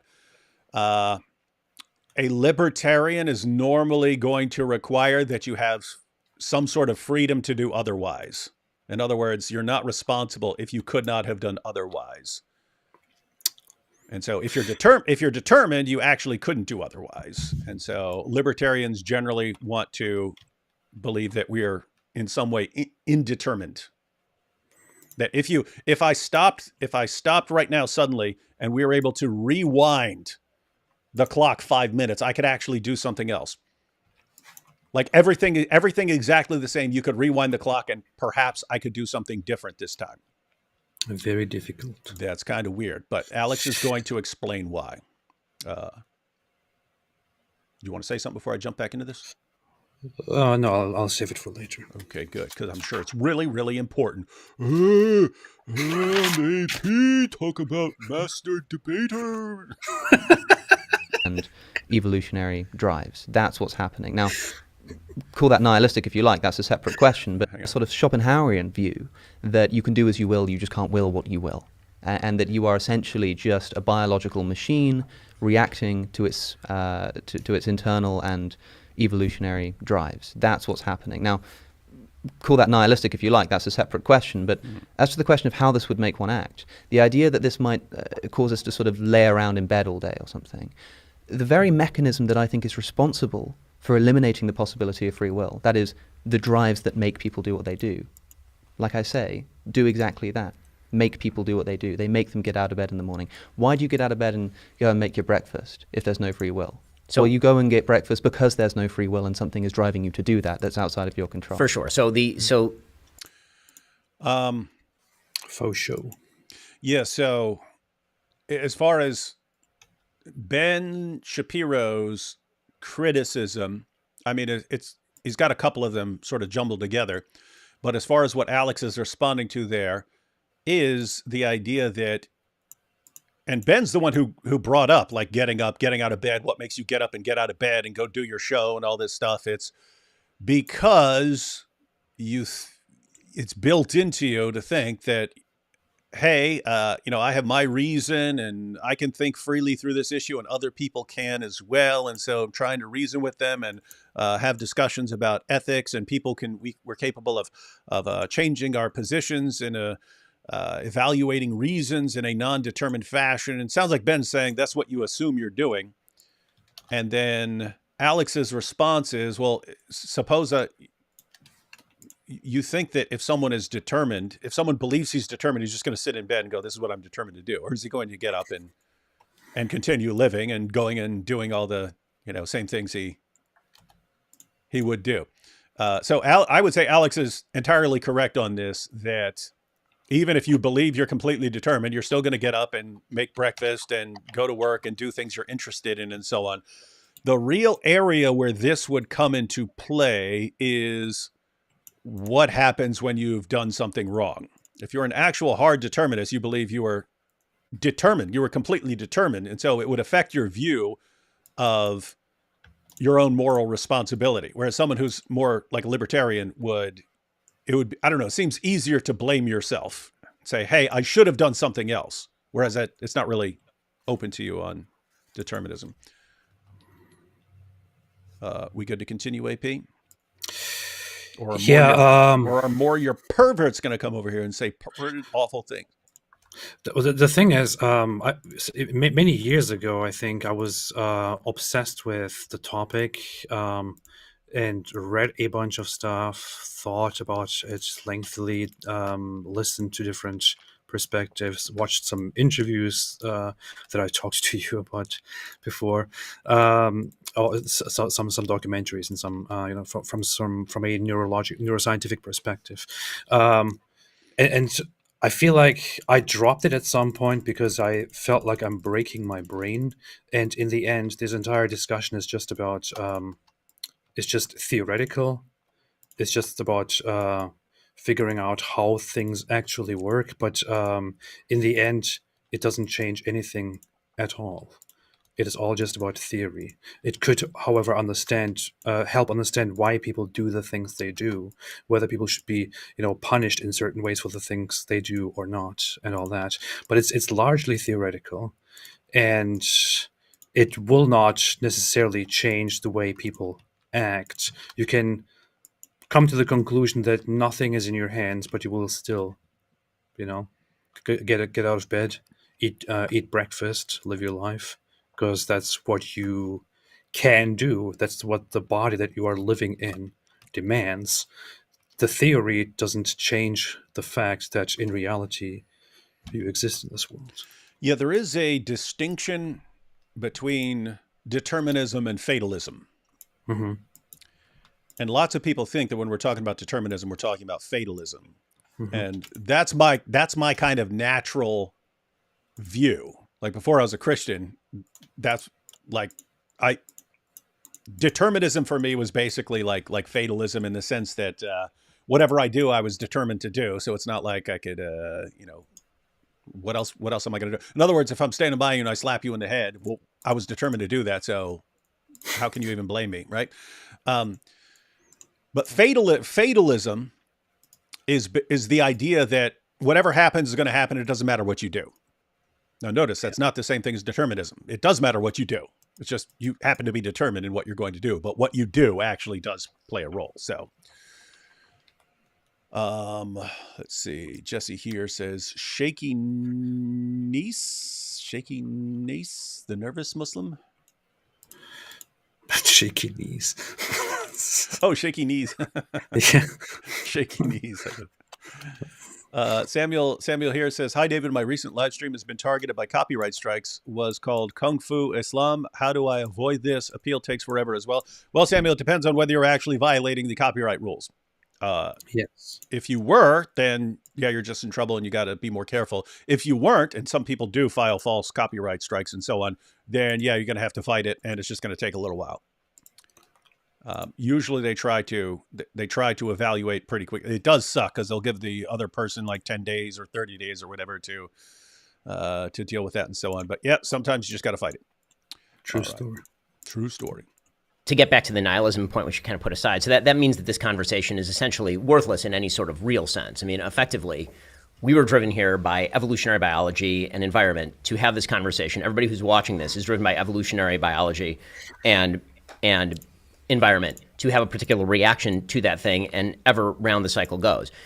That seems like a very purposeless life. Maybe again, I'm drawing from a realm that is not evolutionarily biologically connected. The word purpose is really, teleology obviously has been taken out of the realm of science pretty thoroughly by atheists and by many people in the sciences, although I would argue that, again, most scientists speak in the realm of teleology literally all the time, and they're borrowing language from the language of teleology, even when they're describing functions of particular body parts, right? The heart pumps blood in order to keep you alive, right? They're constantly using language that's teleological in nature. Mm-hmm. The real question that I have, and this is what goes to the question that you were asking at the beginning, before the sort of pre-question, which was the good of religion to society. One of those goods is people believing that their free will matters and this actually is a useful thing. So, go ahead. Oh, I was going to point out that there are hard determinists who agree with that. Mm-hmm. There are hard determinists. Saul Smolansky, I believe. So he's a hard determinist who believes that even though he is convinced that we are determined, that every thought, every belief, and so on is determined by straightforward physical necessity, he believes that it's actually bad for people to believe that. And therefore, it's good to encourage the illusion that you have free will, specifically because people who believe that they are free in that sense, in the moral sense, are better able to moderate their behavior. In other words, if you don't think you're morally responsible, which is what hard determinism would teach, if you don't believe you're morally responsible for your actions, you don't blame yourself, and therefore you're less inclined. It's not that everyone would be less inclined. It's that certain people would be less inclined to moderate and control their behavior if they thought that whatever they do, they're just determined to do it. And so he actually encourages the illusion of free will because it can be beneficial to society. And so it seems like he would favor the view that, hey, if religion convinces you that you're morally responsible, then that's good for society, even though you're completely determined. Anything on that, AP? I agree. You agree completely. With Saul Smolansky? My goodness. All right, here we go. I believe that it is deeply important for people in society to believe that they have the capacity to change themselves and to make different decisions than what biology would drive them to do. So you say, well, it's biology that drives you to get out of bed in the morning, which... It's just funny because he's saying the same thing that certain hard determinists say. It's like, it's really good to believe this. Like, there are hard determinists say, absolutely, it's good to believe in that illusion. Whereas he seems to be thinking of it in terms of, hey, it's good, and therefore, we really have to believe it. Will matters, and this actually is a useful thing. So I believe that it is deeply important for people in society to believe that they have the capacity to change themselves and to make different decisions than what biology would drive them to do. So you say, well, it's biology that drives you to get out of bed in the morning, which is almost Calvinist in sort of the way that it's described, right? It's like you're predestined to get out of bed in the morning, so thus you get out of bed in the morning. But the reality is that we are constantly making decisions as though those decisions make a difference in the universe. And what social science actually does tend to show is that when people believe that they have control over their own actions, and when they believe that they're capable of changing the way that they live, they do make those changes with more alacrity and in better directions than if they don't believe that. If people tend to believe in a deterministic universe, they do act worse. So it may work. This is going to be sort of Straussian in its implications, but that may work for you. You're a very high IQ individual who can somehow reconcile the idea of living a very purposeful life with the idea that actually there's no purpose to anything. But for the vast majority of people, that is not actually how they live. And I would suggest that even in your daily life, you don't get out of bed in the morning thinking, man, my biology is driving me this morning to get on the bike, have a great day, the sun is shining, that's my biology doing this. And I don't think that most people who live purposeful lives, even if they believe that everything they're doing is predetermined by the world around them, by their own biology, I don't believe they actually feel that. They have to engage in what they themselves would term an illusion in order to feel a sense of purpose and meaning in their lives. Of course. Yeah. Go ahead. I just wanted to bring everyone up to date on the arguments. So Ben starts off by pointing out that the way even determinists live, or the way an atheist would live, he still lives like he believes that he has free will and that he can trust his reasoning ability and that there's truth and things like that. And he points out he doesn't think that actually fits very well with atheism. So he's saying atheists are living like they're not atheists. And Alex's response is, what are you talking about? I believe we're determined and I have biological drives and so on. And so I get up and do the same things. Do you think I would just sit in bed paralyzed all day because I believe I'm determined? No, I still get up. I still do my job. I still eat. I still live in society. I still have friends and have discussions like this. It all makes so no, believing in determinism would not just make you shut down and sit still. And then Ben's response is, hey, that may be great for you, but I'm not talking about not functioning. He then zeroes in on like the moral issue, that there's a big difference between someone who believes that every action he's doing is determined by causes that are beyond his control, and someone who believes that his actions are come from him. In other words, that they're not determined and that he can actually do, he can do this, he can do X, or he can do not X. And so Ben is pointing out that it's actually better for society for people to believe that they are morally responsible. And as I was listening to it, Cosmic could agree with all that. Alex could agree with everything he said. I do agree. He could say, I do agree with you that it is better. And so, yeah, it's good. Great. Share your little idea with society and keep that going. But it's just not true. That's the thing that I was trying to point out at the very beginning. Maybe I wasn't very, very great at pointing it out, but which is that what Ben Shapiro does, when he talks about this, is it looks like instead of trying to prove, or instead of making a point to to show us that it's actually true, he is just trying to point out that the opposite would be very difficult to handle, and that is basically the point that he wants to bang on and emphasize, because it's true. it might be very difficult to handle. I know this for myself. It might be very difficult to handle. If you come to the conclusion that everything you do in life, everything you do in the very moment that you are right now, that all of it is pretty much predetermined by factors that are completely outside your control, it might be very hard to then go on from there with that thought. It might lead you to some really, I don't know, difficult conclusions or very messed up conclusions you just mentioned earlier. And this is, and Ben Shapiro is basically addressing the example that you just mentioned. You said that's how you saw it in the past. Like if I slap you in the face, you know, if I was determined to do that, it wasn't really in my control. So why would I be guilty for that? You could come to wild conclusions like those. And the thing that I thought back like a while ago was just, if I look at my life, it seems like much of what I'm doing right now, including very trivial, very tiny things like you give me two choices and I choose this one because I'm more familiar with that one. I like that one better.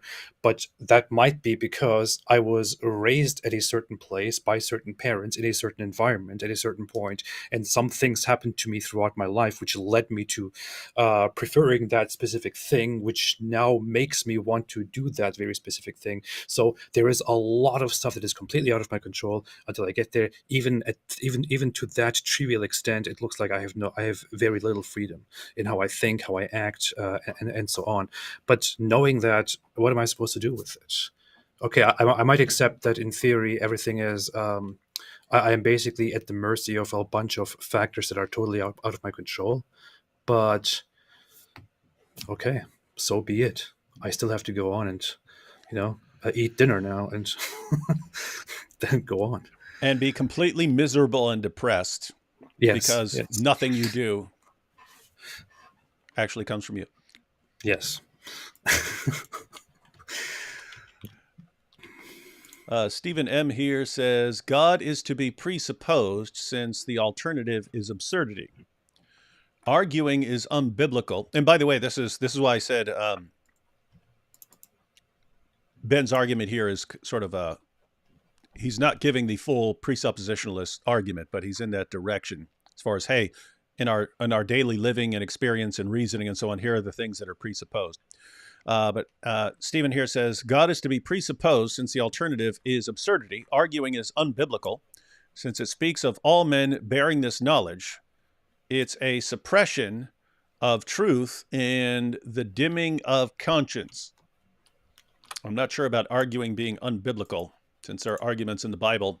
And if we disagreed with you about what you just said right here, you would have to give some sort of argument for it. Stop arguing, David. No, you stop arguing. Hey, look. Hey, so this is the people who have discussion, who come and comment in the super chat on my channel. But then you've got the people who come over from your channel. Check out Bobby here. Video idea debate. David's wood versus apostate prostate. See, this is what your guys do. These are the people, they follow us over here because you're over here, and these are the kinds of things. This is what you produce. This is what atheism produces, ladies and gentlemen. This is high quality comment, man. Like, what do we want? Eddie here says suicide disproves Darwin. Humans are 3D, 3D, animals 2D. I guess the idea is that animals don't commit suicide, humans do, so we're different. That doesn't make much sense to me. Or since you would be wired for survival, maybe we'll see. I mean, you could explain that suicide is a result of. It sounds messed up if you look at it, but you could say that an intelligent being develops the idea of committing suicide, whereas a much less intelligent being that can't properly reason and can't think about the reason behind things is probably not going to commit suicide because it doesn't even know what it is or why it should do such a thing. But what if those lesser beings develop to such a level where they start doing it too? I don't know. I Love New York says life is full of mysteries. Yeah. Religion is a way of living. That's the kind of stuff that I'm thinking about all the time. Yeah. Peaceful invitation to Christianity, but Islamism is killing non-Muslims. Alhamdulillah. Beautiful. AF Iron says, AFAC universe only spawned one creation event, Big Bang. Life originated, should have died, but replicates, expansion rate, near perfect, gravity, etc. Yeah, so these would be these would usually be arguments for theism. Yeah, beautiful. Life originated. That is interesting. So guys, think your naturalist, the first living cell forms and replicates. What? Just has that ability? It's like I build a computer and, oh, my computer can actually crank out copies of itself. It's pretty amazing stuff. Hey, you just said that like Andrew Tate. You said it. Oh, wait, hang on. We have Giovanni here. He said, nope, AP is right, I'm afraid, David. I am, in fact, a fellow Woody. No. An AP fan, he's got the only fans who are total sicko perverts and constantly saying sicko perverted stuff. You say that, and then you talk about OnlyFans again here. Like, what is this? Here we go. What's wrong with you? You said it. I didn't say anything. Here you go. Ben Shapiro says believers are willing to question and atheists are dogmatic. But it seems to me that most atheists came to their denial of God through a lot of self-questioning. And bull.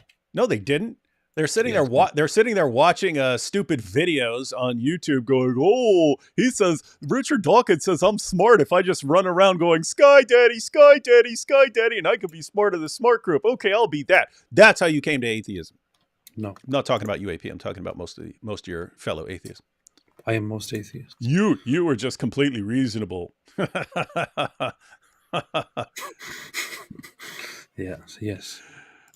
John here, so one of your fans says, I thoroughly enjoy listening to AP, but then again, my mother did drop me on my head when I was a baby. It's all making sense. Nice. All right, back to cosmic. That's what the evolutionary process, in my view, in my worldview, Not cosmic, has done so well, Ali. is provide precisely that illusion. I mean, it's not as that. I mean, you say, look, you don't get out of bed. So just to be clear, everyone, he is calling it an illusion, right? Free will is an illusion. So let me back that up real quick.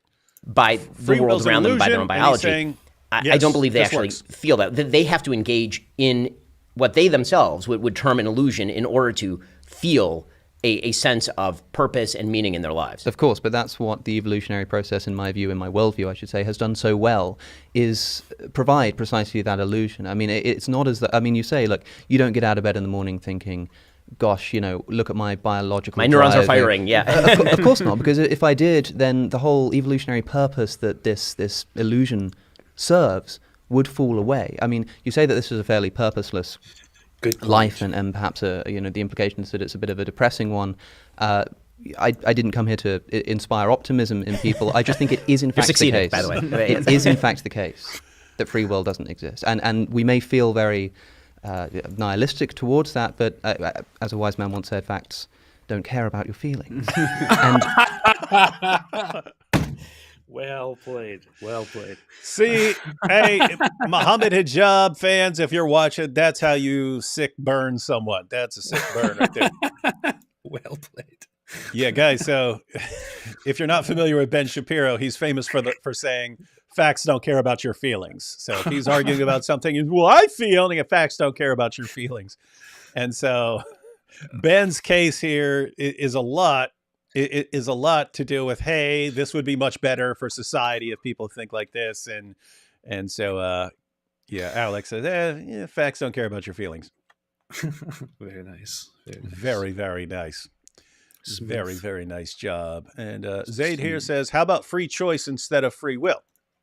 Yeah, so no one on any view disputes that you have some level of freedom. You have some level of freedom. Like there's a difference between a person who's in a jail cell and a person who's not in a jail cell. You have more freedom if you're not in a jail cell. So you can have free choice in the sense that, you can choose this or you can choose that. The dispute is about the sort of the kind of freedom that would be required for moral responsibility. Again, a compatibilist thinks that even though we're determined, we do have the relevant kind of freedom that makes us morally responsible. The hard determinists say, no, we don't. We don't have that kind of freedom. But even the hard determinists will say you have certain kinds of freedom, but you just don't have the sort of freedom that makes you morally responsible for your actions. And here we go. Justin says, I started it. So we're asking who started this meme thing. He says, I started it because AP fans use immature potty humor equal atheists. D. Wood fans masterfully manipulate logic and language for a fully mature humor equals Christians. Nice. But actually, we all love AP very much, and we are his fans too. Alhamdulillah. Thank you. Powerful, powerful. We'll say that the argument against free will, in my view, is based upon something broader than just scientific analysis or empirical research. Rather, we can build an argument, I think, from a law of logic, the proposition that P must either be true or false, and it can't be both, it can't be neither. It has to be one or the other. Now, this law of the excluded middle, one of the foundational precepts of philosophy, we can simply ask a question of any kind of mental activity, and this will be regardless of whether it's material or immaterial. That's what makes this a crucial argument, and an important one, a pertinent one, is that you can ask of that mental activity, is it determined or is it not? That is it determined by anything else, or is it completely undetermined by anything? If it's undetermined by anything, then it's random, and you're by definition not in control of that which is random. If it's determined by something, then it's either determined by something further inside your mind, or inside your brain, or indeed inside your soul, or it's determined by something external to your brain. If it's determined by something external to yourself, I should say yourself rather than your brain here to rid this conversation of any implicit materialism, exterior to yourself, if that's what's determining the action, then clearly you're not in ultimate control of that action. If it's something inside of yourself somewhere, then all you do is push the problem back and you ask the question again, is that thing determined or is it indeterminate? So Did everyone catch that? Did you catch that, AP? Yes. So guys, this is why I said Ben's going to point out a problem with Alex's position, and the issue that Ben's pointing out is not, hey, here's why your position is factually false. It's here's why your view just doesn't work well with how we actually live and think of ourselves. It just doesn't work. And Alex's response, hey, facts don't care about your feelings here. So it doesn't matter if you feel like this is weird or something like this. He's saying this is, if it's true, it's true. But here, Alex flips back the problem. So I want everyone to understand. So the problem that's presented for hard determinists, or for determinists in general, is, again, if whatever goes on in my mind right now is determined by the past and by laws of nature, then the next thought that pops into my head is just, how is it within my control? If it's determined by things that are no longer they're not in my control. They're not within my control. So that just makes it really weird. And that's why someone like Ben there has to be more than that. There has to be more than just physical particles in motion determining everything I think. So lots of people would say, okay, determinists have a big problem. Yeah. I mean, if I just sit back and think what it's like to be reasoning through issues, it doesn't seem to me like I'm determined, like every decision has kind of already been made and it's all just cause and effect. Doesn't seem like that. And then what Alex just pointed out is, okay, suppose you want to add something else to the picture to avoid this problem. So you're going to add, let's say, God. Let's suppose you add a soul, a self, whatever you want to call it. There's something that is beyond this straightforward physical necessity. There's something beyond this straight cause and effect series of falling dominoes. There's something beyond that. Okay, what is it? Say, okay, it's a soul. It's a soul. It's outside the realm of physical causation. What Alex just pointed out is, okay, is that soul determined? Is that soul determined? Like by God, when God created your soul, did he make it so that it's determined to do whatever you're going to do? If so, you haven't gotten away from the problem of you being determined. He goes, but if it's not determined, then what is it? Is it random? It's just random? Because keep in mind, randomness doesn't help you. In fact, randomness would probably be a bigger problem for yes than determinism. In other words, so let's suppose everything I do is actually determined by cause and effect. Suppose you had something that is genuinely random. And some people have argued for things like this with indeterminacy at the quantum level. Some people argue that, quantum events are actually undetermined, in that you could, whatever happens right now, you could rewind the clock and let it do it over again, and a quark could just do something else. Okay, suppose you think, okay, well, that's not determined. What if that could actually what if something that's random could play a role in my actions, to where I'm just sitting here and all of a sudden my elbow flies up in the air like that, and I have no control over it. It just pops up like that. If it's random, that doesn't help. That's not giving me more free will. In fact, that would seem to be worse. It would seem to be worse if I was just randomly doing things all the time. So exactly. Alex is pointing out that, okay, so you don't like this idea that everything is a series of falling dominoes. You want to add something else. You want to add God and a soul to the picture. How is that getting you free will? Whatever you're adding to the picture, your actions are either determined or they're random. They're determined or they're random. If they're determined, that's not helping you avoid the problem of being determined. If they're random, that's also not helping you avoid the problem. It wouldn't be determined, but it would be random. That's not giving you free will. That's not the kind of free will you need to believe that you're morally responsible. So he's saying, yeah, we've got the problem that you're pointing out here, and your view doesn't change it. Fantastic. Everyone get that? Yes. I speak on everyone's behalf.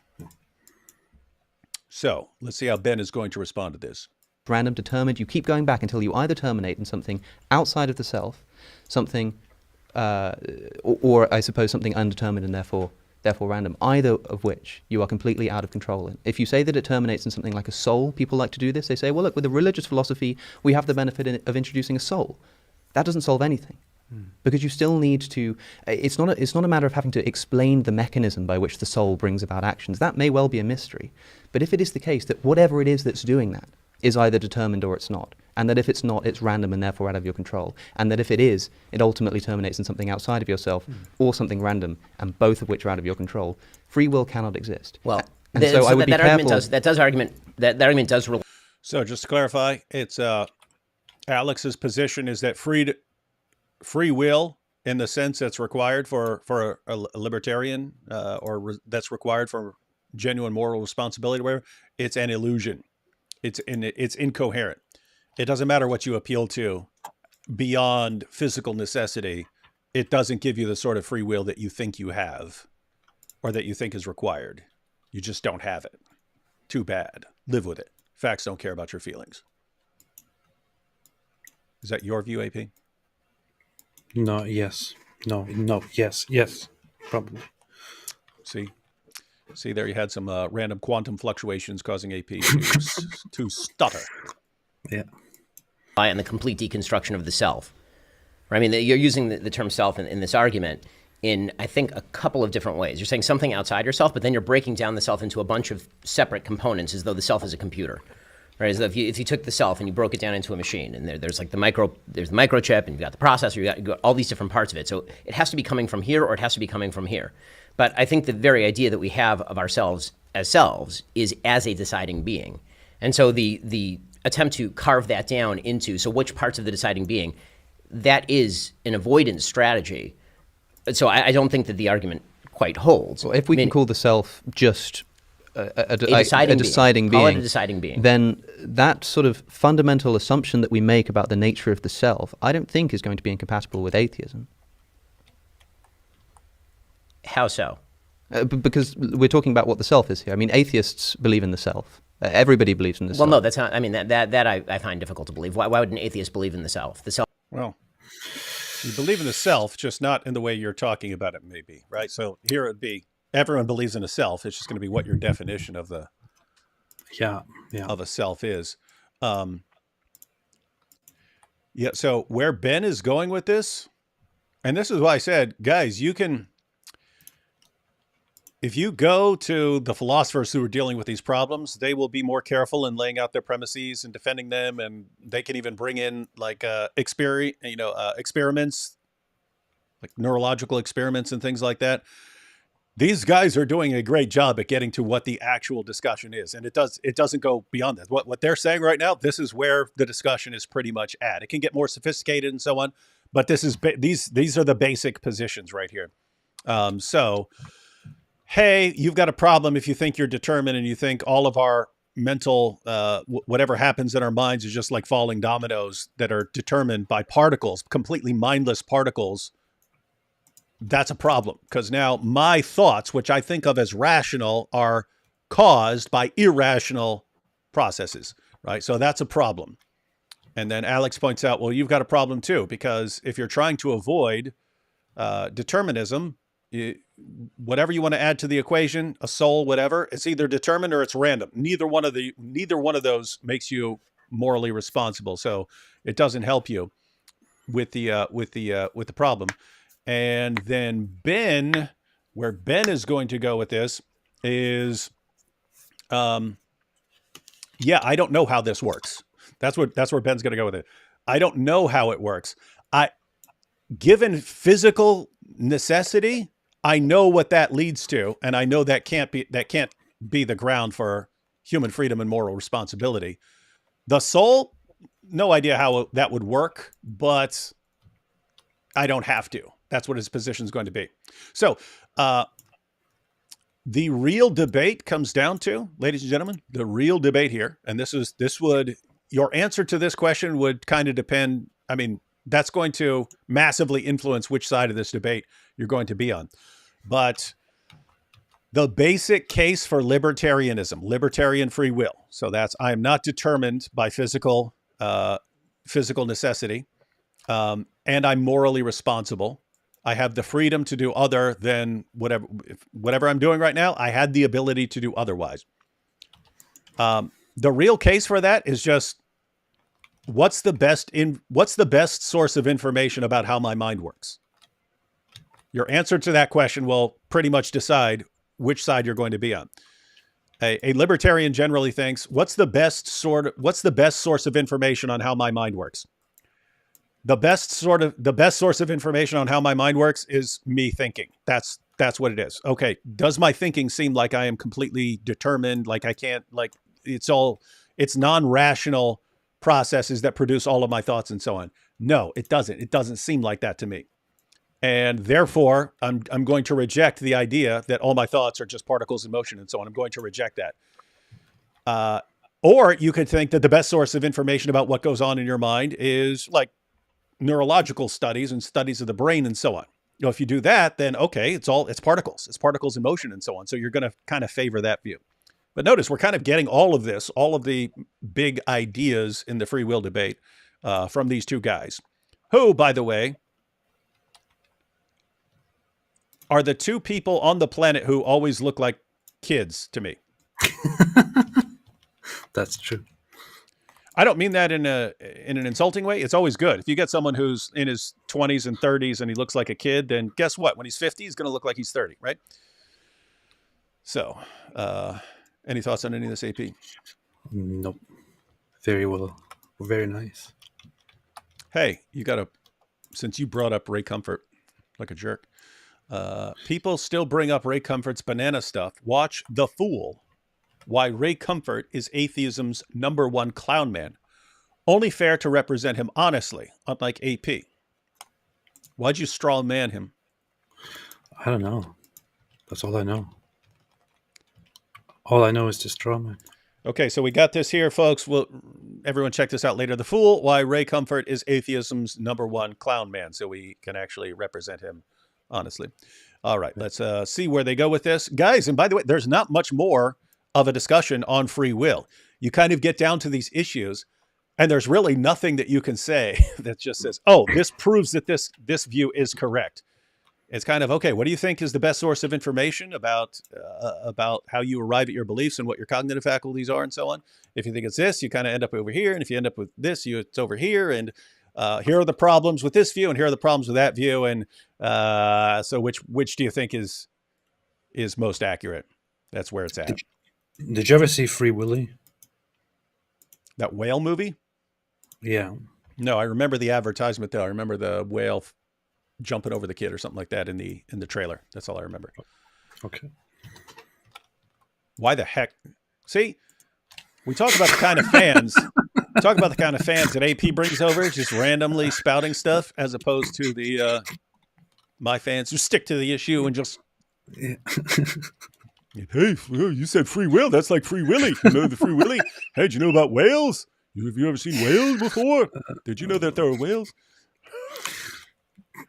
Is a series of non-deciding mechanisms, as you've described.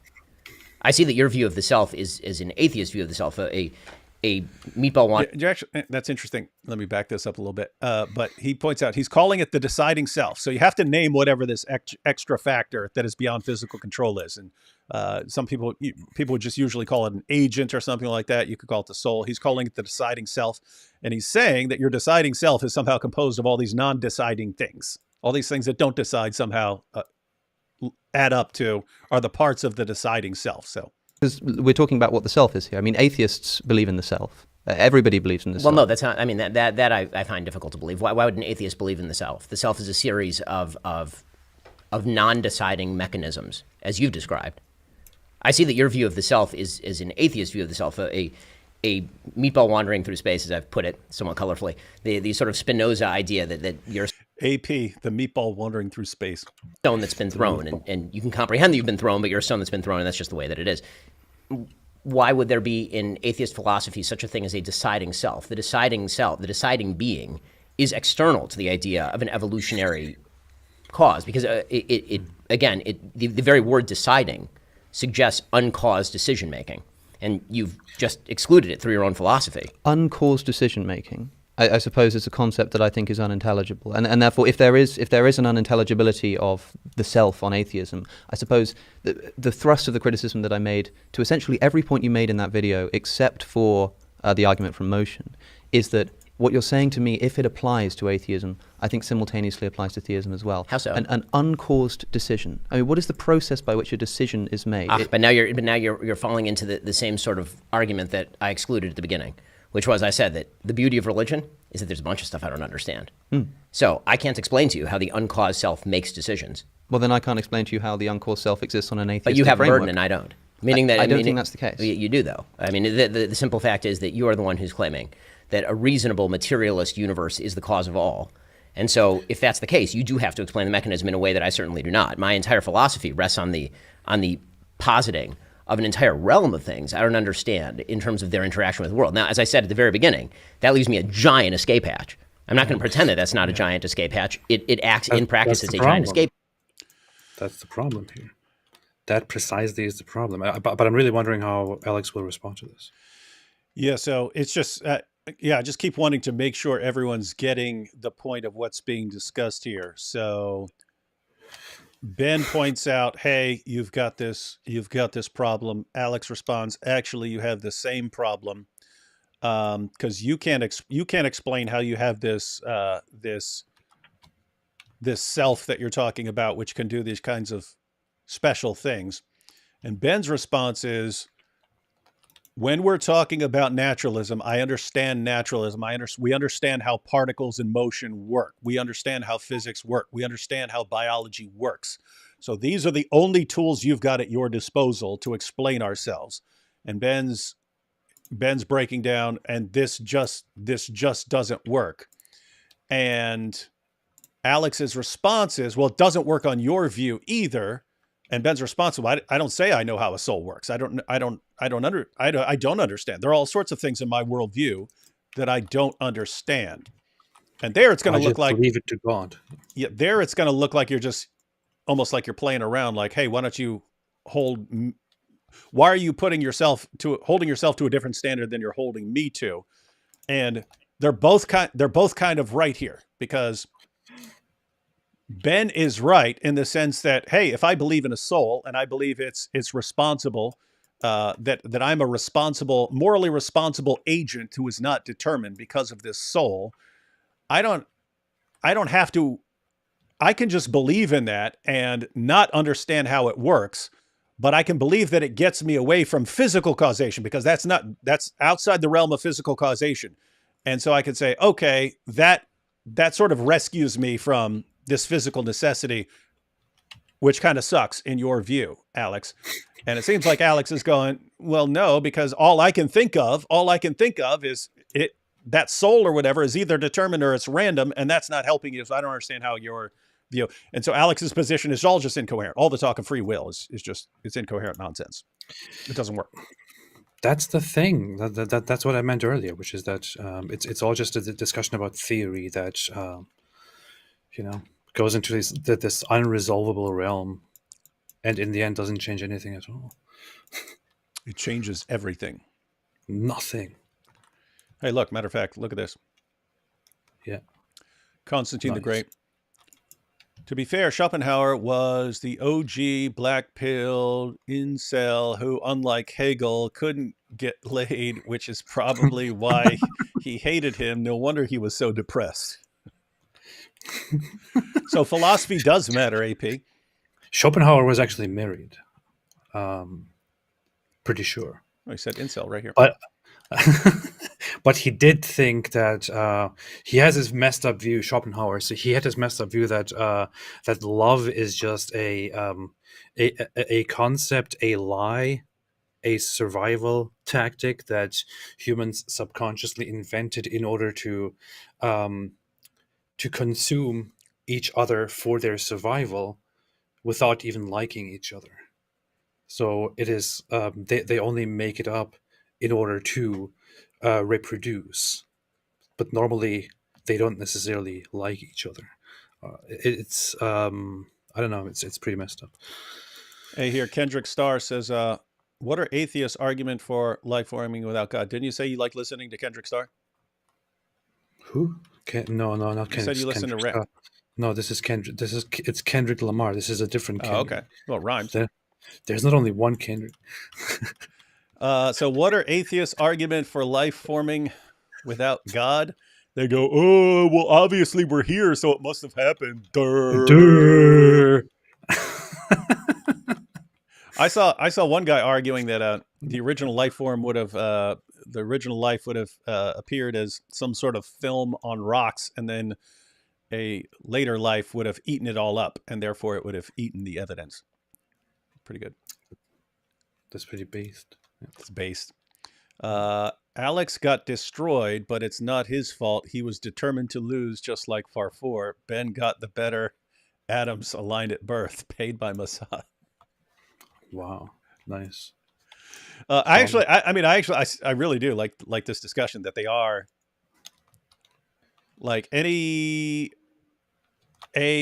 philosopher who's watching this would say, this is a great introduction. You could use this as an introduction in a philosophy class on free will and just play this and let them get the big ideas out there. This would be an introduction. What?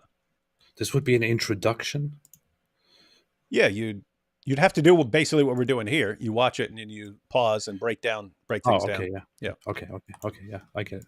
Tends to act as a fundamental principle of faith, right? Again, in every moral realm, right? When we get to the problem of good and evil, right? One of the big questions is, well, how can God allow evil to take place in the world? And the fundamental religious answer, as it has been for thousands of years, is my mind is not God's, which is a giant escape hatch. It also happens to be true from a religious point of view. So if I may, that there are two sort of escape hatches here. There are two appeals to mystery going on here. And it seems to me that what you're saying is something along the lines of my simple appeal to mystery here is disallowed in the way that you're allowed to appeal to this mystery because I'm the one making the claim. I think that not because I'm the one making the claim, but because I'm the one with the burden. I'm not even thinking of this in terms of burden of proof. Like Ben is saying, but you have this position. Well, Ben obviously has a position too, and Ben's just saying, hey, mine's mysterious. I think the real difference is, like what Ben should be saying here is, no, your view is everything is physical. It's all physical. It's all particles. We really have a good understanding of how that stuff works. And so if that doesn't really account for our experience, then you've got a problem.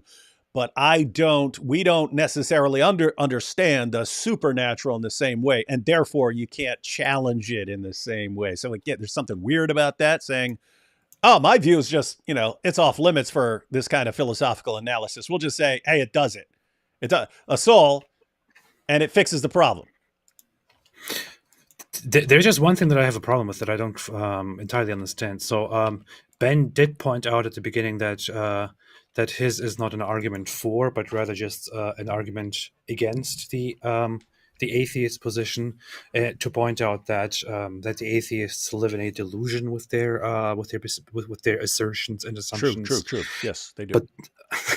But then he says here that atheists have the burden to explain, the self and the driving force behind it, which kind of, I don't know. It doesn't entirely make sense to me how that is connected to his criticism. I mean, the atheist wouldn't necessarily have the. I guess if he addresses Alex here as the one who responds to him, then there would be a burden. I guess. Okay, I get that part. All right. Yeah, and again, I just answered my own question. They're both right. I mean, Ben is correct in saying, "Hey, if I say I believe in a soul and I don't know how it works, you can't then pin me down and say, hey, that it's not clear how that works." Whereas you claiming that everything is physical causation, we understand how that works, and it's and I see a problem here. Whereas, I mean, Alex's position is, hey, if you're positing something and it's not clear how it's actually fixing the problem, why should I think that it fixes the problem? Like you're saying, hey, there's this additional thing. I do not understand how that additional thing would fix the problem, because it would, whatever the additional thing is, it would also be determined or random, and I don't see how that fixes the problem. And then Ben saying, I didn't say I know how it works. It's just, so notice, I mean, Ben is correct that there can be this mysterious thing that we don't understand how it works that would solve the problem. But it sounds like he's saying something like that. I'm going to have to believe in that because I just can't believe that what you're saying is actually accounts for my thoughts. I can't believe that. It just doesn't make sense for me to think that my thoughts are explicable, fully explicable in terms of these particles. I have to believe in something else, something like that. All right. In the context of this discussion, sorry, I'm missing the who's the you and the who's the I in yes. a sense, but yes. I see what you mean. I'm speaking for myself there. Sorry. If in the context of this discussion, this began the subject which I think is the first one you bring up in this video, free will. Here's this thing that I think exists, and on the basis of its existence, think entails the existence of a God, or at least points to the existence of a God. I shouldn't say entail. And then when I say that I don't think that the concept of free will is intelligible, and you say, well, how is it intelligible on atheism? And I say, I'm not sure it is, but it's not on theism either. And you say, well, there's my escape hatch. I can appeal to mystery. I don't think the burden is on me there. I think you were the one who's making the claim that free will does exist, that there is this mysterious property of the universe actually, that's not escapes this determined or indetermined dichotomy. And then when I say that this is unintelligible to me, and based on what I see to be fundamentally appeal to a law of logic, suddenly I'm the one making the claim. I'm the one with the burden who has to do the proving. No, the actual claim that I originally made, if you recall, was a conditional claim. Mm-hmm. I did not claim free will exists, therefore God. I claimed if you believe free will exists, it cannot exist in a materialist universe. Now, you say, okay, fine, it doesn't exist in a materialist universe. I don't believe in free will.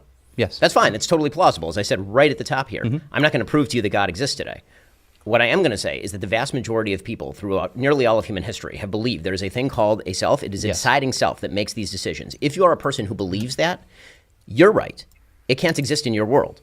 So I'm not saying that it does exist. Maybe it doesn't. Maybe you're right. Maybe you're totally right, and all of this is just a series of chemical firings. That's quite plausible. That's fine. What I have said, and this is the argument that hasn't yet been rebutted, is that society does require an extraordinary number of people to believe that they are capable of making decisions for the good or for the bad. Because, again, not everybody is you. Not everybody is capable of waking up in the morning, putting one half of their brain on hold, the side that says what I'm doing today doesn't matter, and we are all going to wind up in the cosmic nothingness of space anyway, and the sun's going to explode and eat the earth. Most people don't function that way. And so a functional society, a society that actually works, relies on people actually believing that their fate is in their hands. And the way that people tend to understand that. May I say something? I feel like I completely disagree with that. I always think the opposite. I always think the complete opposite of what Ben is saying here. I think most people could be totally fine with the idea that that nothing matters, and that everything is predetermined, that they are not in charge, that there is nothing after death, that nothing they do has any eternal consequences, and they would just go on and live their lives like nothing changed, and they would party, they would be happy, and all that. On the other hand, people who take these questions more seriously and think about them more deeply, for them it would be more difficult for them, and it would be required for them to have something to hold on to. That's how I see it. I mean, to most people, you could say in a society where lots of people don't believe in an afterlife or in a higher being. People just live their lives. People don't go around thinking nothing matters. Nothing matters. I don't have to do anything. Destroy. Well, the point is, I mean, Ben made kind of 2 points there. One was the overwhelming vast majority of people have always believed in a kind of self that is inconsistent with straightforward physical necessity. They believe that there's something else, and so the ordinary person down through history's concept of the self doesn't seem to line up with all of our rational processes, are actually just caused by complete irrational processes. So he's pointing that out, and then the other thing he's saying is it's better for society. So that's what you're talking about. It's actually better for society that people think of themselves as these deciding selves that are not determined in what they do. But the point is, you've never had large numbers of people who think of themselves as just straightforward physical cause and effect, every thought. And so you might be okay. And Ben points out that, hey, Alex, you, very smart guy, you might be fine with that. He questions whether that would actually work in society. And I've been on the other extreme, as in someone who did some really messed up stuff with it. So I'd be more suspicious of people absorbing these ideas. You know what I mean? On the other what? What? I've been on the other side in terms of on the other what? You just said something. On the other what did you just say? On the other side of the spectrum, whatever you want to call it. No. You just said on the other extreme. See, there is a problem. Yeah. Okay. No. It's not like I'm not thinking of Alex as an extremist or something like that. I'm saying there are two ways you can look at it. No, but I'm saying you have been on the other extreme. That would be an extreme position to hold if you go on the. There's basically two positions. AP, there is Alex's position. Hey, look at me. I speak with a fancy British accent, and I'm a determinist, and I live fine. Therefore, it works, which is the same dumb thing all these guys do. They all say, hey, it works fine for me.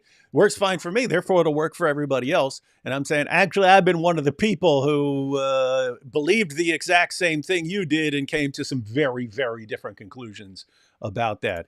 And so, yeah, I'd be very suspicious of the idea that large numbers of people could absorb the idea that they're not morally responsible for the actions and it would be okay. Well, you're wrong. Well, we'll just have to look at the evidence. Oh, we're already seeing it all around us. As people turn to atheism, the entire world goes insane. Isn't that a coinky-dink? Not at all. Not at all. Hey, not at all. Yeah. Hey, we haven't seen this in a while. Knob twiddlers. Wait, what? I forgot about that. That's fine. Remember, that was one of the funniest things Richard Dawkins ever said. He's talking about the fine-tuning argument. He says, so the idea is he's twiddling all these knobs and blah, blah, blah, blah, blah to set up the universe. And so this divine knob twiddler, I remember we watched that. We both busted out laughing. Yeah. That's funny. Good. Here we go. AP broke his own brain, still cries about it live. Atheist. D. Wood. Brain was always broken, never cried about it. Christian. Draw your own conclusion. Nice. These just get better and better. Here she was 9 years old. Says biology drove me to shout. She was 9 years. She was 9 years old. Let's see. Curious why Alex would even bother arguing his point, but I guess the Adams said he has to go to the studio and convince someone else that he also had no choice but to show up to the studio. So yeah, this is more in the fatalistic direction, the direction of fatalism. Like, hey, if you actually believe everything you're doing is determined, why you have intentions to go out and do all these things? But you can keep in mind, you can be a determinist and still believe that you have an impact on other people and so on. They hear it, and your neurons are doing their things, and then you have an influence on them, and so you can actually influence society and still believe that you're completely determined. Yeah. Because look, you got AP here. He still tries to change the world, even though he believes he's totally determined. Because I'm not fatalistic. Or I'm just pretending I'm not fatalistic. Yeah.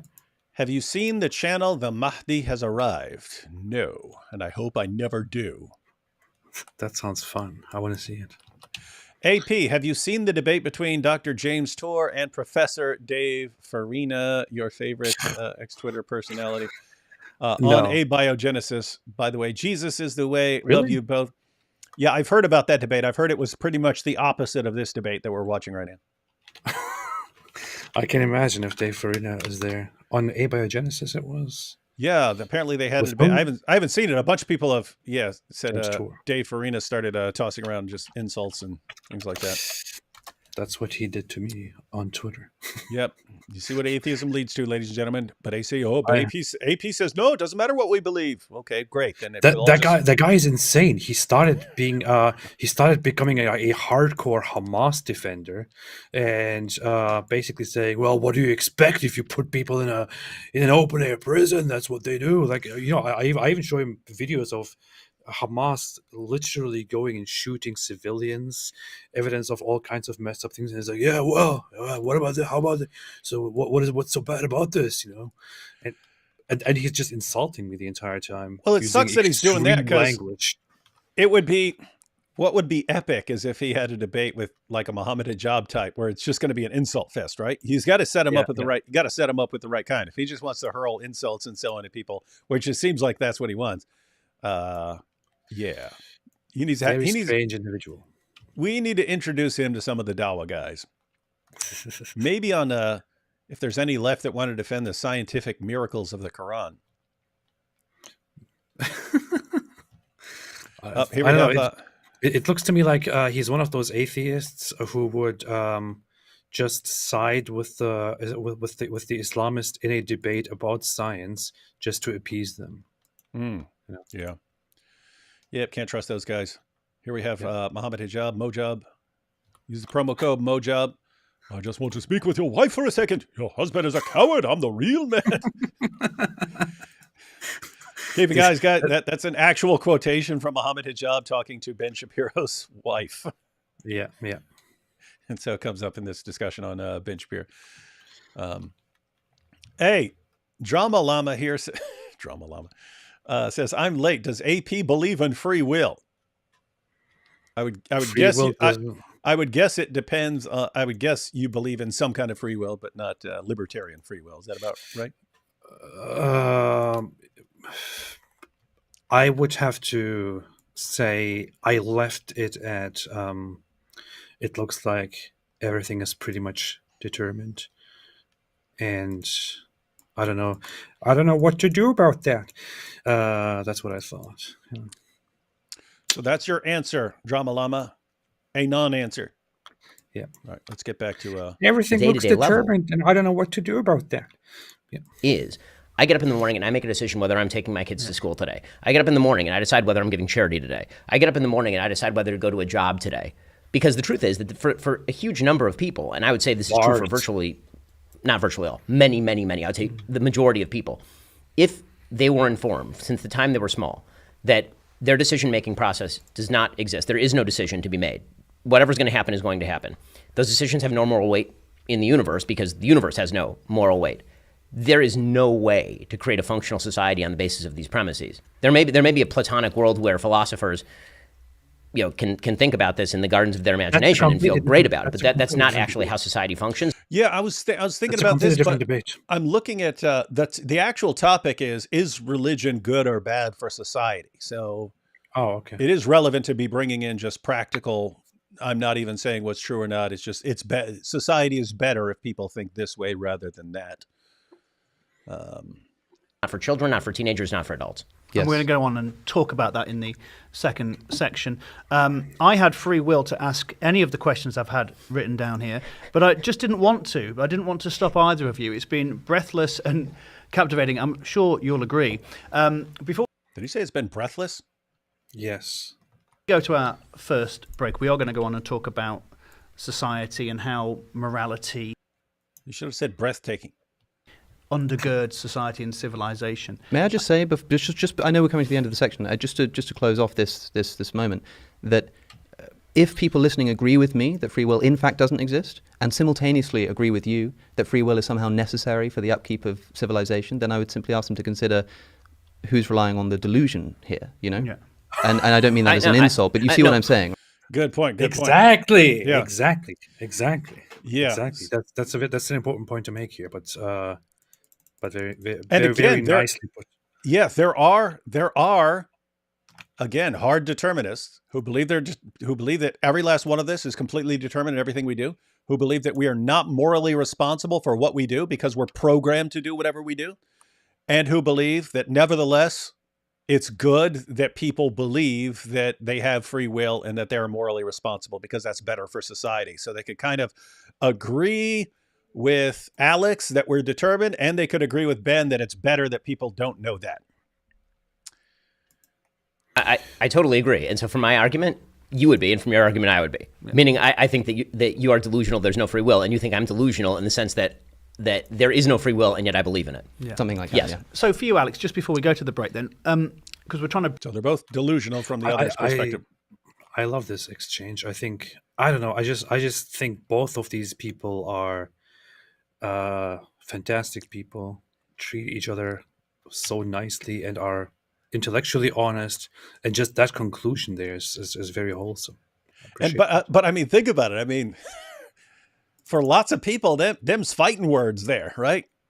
Like one side is saying you're delusional, I'm not. The other side saying no, you're delusional, I'm not, and they're both totally friendly and happy while they're having this discussion. Pretty good. Pretty good. Down. We've got two insane minds here, really kind of grappling, and I feel as though I've won a prize in a competition. I think Ben makes one final parting shot. To break it down for the viewers, Alex, would you say that free will is maybe, if there is no such thing as free will, is it nevertheless a helpful fiction for people, a convenient narrative that we can cling to sort of bat away despair? Precisely why it evolved, in my view. I think I totally understand that, but because it evolved so strongly, I will say that we are all, if we are sort of delusory in our belief in free will. I mean, you're quite right in saying that I act as if free will exists in the sense of not constantly being aware that it doesn't. I don't wake up and do those strange morning affirmations that you mentioned into the mirror about, you know, the sort of heat death of the universe. But maybe you should. Actually funny. But anyway, it sounds like he's acknowledged. Alex is going beyond saying, hey, this can be useful for society. He actually thinks that it's like adaptive and actually played a role in the development of the species. People, I think it is good to reflect on your mortality in that manner every once in a while, and it does inspire some serious thought about whether you're really taking your philosophy seriously. But I will say that the mechanism is so useful and has been so successful in embedding itself into our psyche that we cannot shake it off. So I can I can have conversations with people, as I do regularly, talking about the existence of free will, and they come away saying, you know what, that's extraordinary, maybe you're right about this. And nothing about the way they live their lives changes, precisely because of the fact that the very argument I'm making relies on the assumption that we will still be driven by our drives. All I'm doing is identifying what's actually going on there, in my view. It doesn't actually change what happens or what the brain indeed does. So the utility argument for what you're saying about free will is that the main utility in you saying these things is for people not to believe you in the end. Whoa. Did everyone catch that? And he's saying, so you're sitting here and saying, hey, I give all these arguments and so on, but people just go on about their lives, not taking it seriously at all. So Ben says, so the main utility is just people not going to take this seriously, right? People aren't, you can argue this stuff because, people, it's so ingrained in people that they are free, responsible agents that they're just not going to take you all that seriously, and that's why your views aren't dangerous. Very cool. Very, very cool. All right, guys. Well, that was everyone's introduction to the free will versus determinism argument. Let's see here. Free will versus determinism, or predestination and God's sovereignty. Yeah, just to be clear, we're talking about physical determinism here. There's a theological version of these positions as well. Right? There's a theological position, so you can believe in God and believe that we are determined to do everything that we do, and then then you have to think about that and moral responsibility and so on as well. Yeah. How about no? Let's see. Here you go, AP. How do atheists, that's you, justify their use of universals in their worldview if they themselves are soulless particulars? Depends on which atheist you ask and what they appeal to. Yeah, so in your face, Henry 2817. Yeah, in your face. I didn't actually finish this discussion here, but Jeff Derbla says 2 points they got wrong in their debate: slavery in the Bible and Islam. I didn't know they talked about Islam. That's interesting. I was thinking we just cover the free will point because we haven't really gone into detail on that at any point. So I was thinking that'd be cool, but I'm going to have to check it out if they started talking about Islam. You know, at some point, Alex was making videos about Islam, criticizing Islam, Until he was humiliated by Muhammad Hijab. Yeah, which he then stopped doing because he said he just doesn't want to deal with it anymore because he got some death threats and some. I remember Hijab was saying, it sounded to me like Hijab was threatening his safety, not in terms of a direct threat. He's like, yes, over there where you live and blah, blah, blah, be ashamed. Some Muslims ran into you over there or something like that. Yeah. Remember that? Yeah, he was saying something like, I know you live in the Oxford something area, which is, by the way, one with a very high Muslim population, lots of Muslims around you or something like that. It was just a very, like a dog whistle approach. Speaking of Muhammad Hijab, that one moment there where Alex O'Connor, the O'Connor dynasty are an Irish noble dynasty. What the heck? Alexa, I didn't say Alexa, be quiet. Sorry, I thought I heard my name. Alexa, initiate self-destruct sequence. What was I going to say? God. Stupid Alexa. You were talking about Muhammad Hijab. You're talking about Muhammad Hijab and something with... you were talking about Alex starting with Islam and then getting out of it and yeah, I was going to draw a comparison between Muhammad Hijab and these Dawa guys and these guys, but yeah, no, forget about it. I forgot what else was. Yeah, this whole entire discussion would have gone very differently if one Dawa guy were involved in any capacity. Yeah. Constantine here says, how is Alex presupposing the laws of logic in his naturalistic determinist worldview that precludes metaphysics, the immaterial, and transcendentals? Transcendentals. Yeah, he would. I don't know if he's ever explained that. Like, so guys, lots of times if people are arguing for the existence of God, they'll give like a cosmological argument, like the universe came into existence or something like that, or the fine-tuning argument or biology or something like that. But then you have this other realm that's things like mathematics and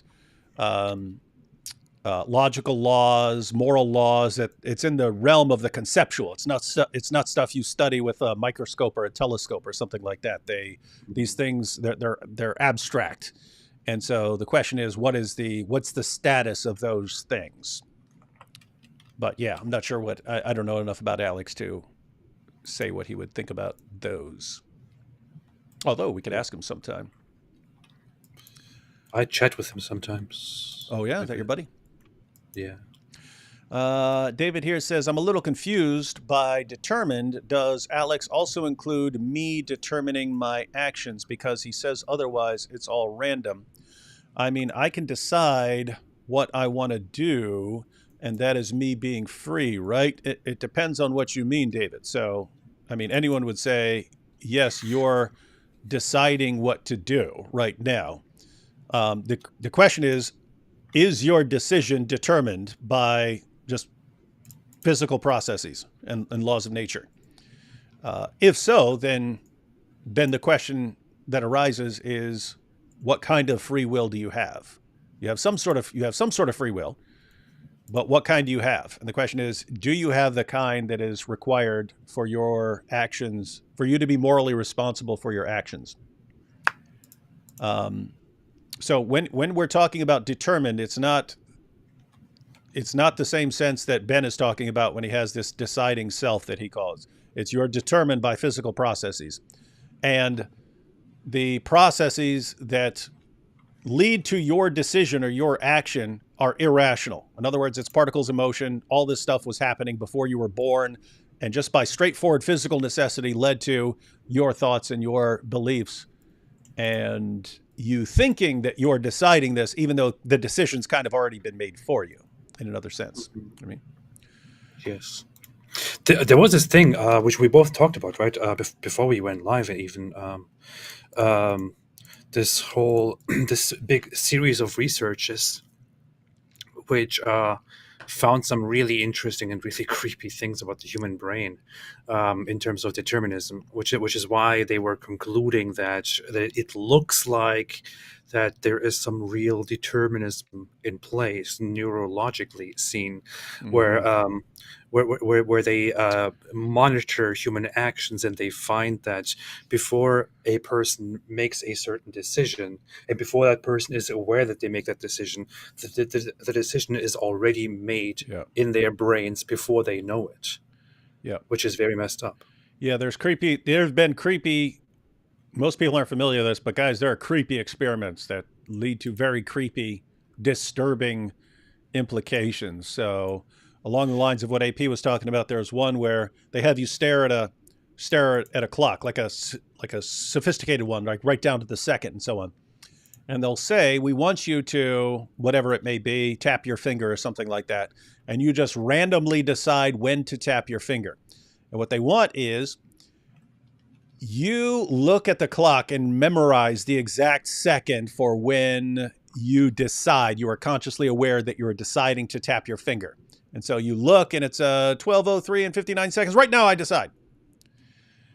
And so now they know exactly when you are aware of your decision, but they're also monitoring your brain, and they find out that it started before you were even aware of it. Like your neurons started firing even before you were consciously aware of it. And so that's some of the creepy stuff like that. So consistently there is like they fire like a very short time before you make the decision, and the findings are very consistent in that, which is why the conclusions were that it looks like the human brain makes a decision for you before you are even aware of the decision. So the question then is there something that subconsciously decides what you're going to do without you being even aware of it? If that is the case, do you have any freedom at all? And or what does that freedom actually mean? I don't know. Complicated. Pretty creepy. Brandon says debates about free will are useless. No, they're not. Yes, they are. No, they're not. Society will treat a person as having free will unless they show their brains are damaged beyond repair. No, debates about philosophical topics are very interesting. At the very least, they teach people how to analyze topics and assess evidence and so on. Most useless debates I've ever seen in my life. Brandon, your comment's useless. You're not changing anyone's mind, and society's not going to change at all. See how that feels? How's that feel, Brandon? Chuppy said it doesn't matter if it's good or not because there's nothing we can do about it if free will doesn't exist. It's also, so this is in the fatalism direction again, it's also useless to talk about what's good or bad for society if moral responsibility is meaningless. In your face.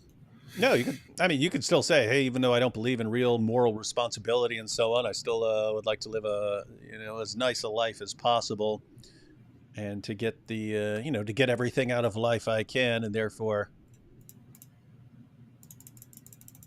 yeah. The point is, you don't have to be stuck with just fatalism. It's all pointless if you reject certain things. Although I lean in that direction because that's exactly what I thought. It's probably much more fun. Oh, nah! Schopenhauer died single and sad. In your face. What? It just burnt you up. You're like, no, he had this super happy life. Schopenhauer's the happiest. He had this happiest life. He was super happy all the time, joyful, cheerful.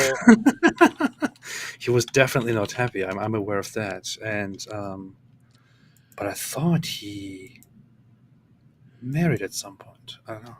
Have you ever watched Jay Dyer on Cosmic Skeptic? Do you mean Jay Dyer like just talking about Cosmic Skeptic or like on his show or something? What is that? I don't know what's being referred to here. I do not know.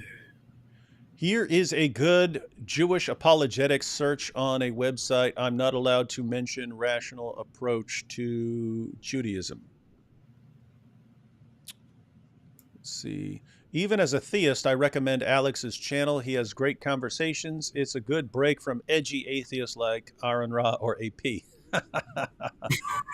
Well, anything's a good break from AP. Okay, I have to correct myself. That is indeed true. I've been destroyed. Schopenhauer thought about marriage, but actually one of his quotes is, marrying means to grasp blindfolded into a sack, hoping to find out an eel out of an assembly of snakes. You heard it from AP, folks.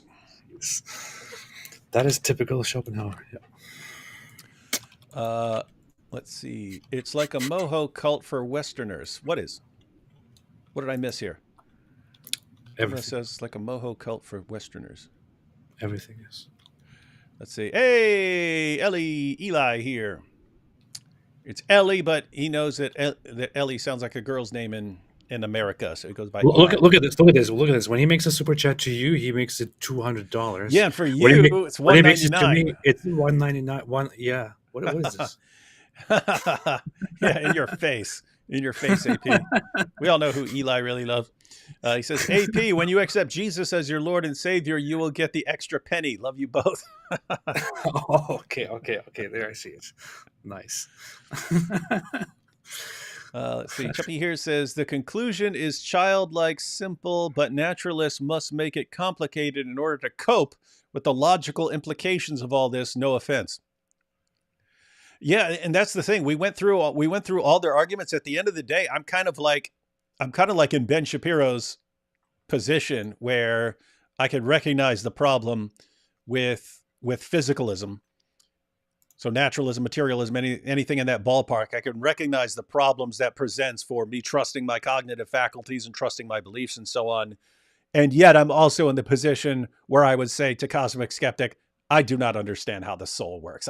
I don't know. I can't even explain to you how it would solve the problem apart from the fact that it wouldn't limit me to what you have available in your worldview. Let's see. Which just confirms Brandon's point from earlier. That it's a stupid debate. No. Confirms that atheism is stupid. She was 9 years old, says, Inshallah, AP becomes a Calvinist. Inshallah. So if you want to believe in determinism, AP, just become a Calvinist. No time, no see, AP. What? No time, no see. Here you go. D. Wood's background, beautiful bookshelf filled with timeless wisdom. AP's background, nihilistic, ugly gradient full of nothing. Draw your own conclusions. How is this? He said nihilistic, ugly gradient. It's funny because it is a gradient. It is. Yeah. Nihilistic, ugly gradient full of nothing. Wow. And let's see, 2 more here. Day 2 of asking for Dillamonkey versus Jay Dyer review.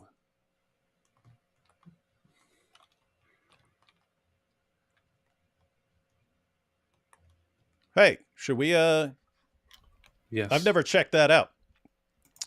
What did they debate? What was the debate on? I don't know. Dillahunty versus Jay? They had Just a going to debate. check real quick. They had a debate. Matt Dillahunty, Jay Dyer. Debate on theism. 2 hours and 45 minutes. Debate on theism. That's a long debate to actually sit here and go through. We'll see. Maybe there's a good section. Inshallah, maybe. And of course, J.P. Moreland has good material on the soul/free will. Yes. Everyone has good stuff on that, except for atheists. Yes. Absolutely. All right. So, what would you have to say about that debate so far? I think it's kind of a draw. Yeah, I think pretty much so. I would score it that. Yeah, I would regard that as so far on the free will issue. I would say that's pretty much as even as people can argue on that. All the other points, I'm sure that Ben absolutely crushed Alex on. Which means you're wrong, but yeah, that's just where we are. All right, AP. Any final thoughts before we head out? I would say that free will is interesting. With that said, this was very interesting, and let's keep it interesting. Yeah. So, guys, it is an interesting topic. It's interesting. Yeah.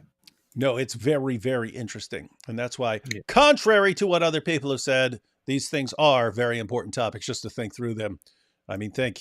So you can, as an atheist, accept the idea that the physical world is all that exists. But then you think about the implications of that view. And wait a minute, every thought is determined by completely irrational particles in motion, obeying laws of nature. And every thought I have, every belief I have, I was determined to have. If it's a true belief, I was determined to have it. If it's a false belief, I was determined to have it. I think of myself as a rational agent, and yet it's all my reasoning is produced by irrational causes. So you can sit there and think that, and then you could be totally baffled by it. And so you think, aha, that's why we need the soul. That's why we need God to escape from this hellish physical world. And then Alex points out, wait a minute, how is that soul actually helping you avoid the problem here? Think about that, because your soul, is it determined? That? Is it determined or is it random? Is it determined or what you need is some sort of third category, right? Where it's not determined but not random. But then you know, if you actually wanted to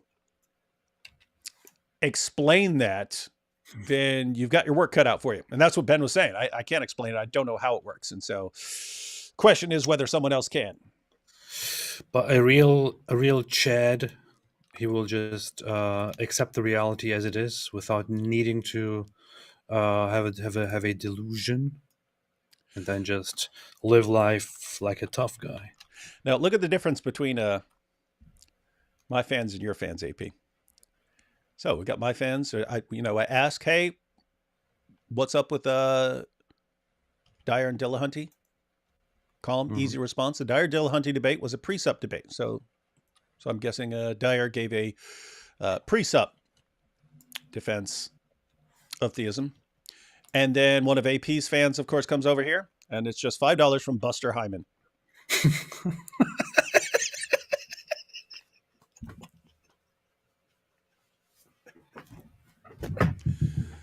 What? These are the people who follow me over from AP's channel. What's wrong with you? That's bad.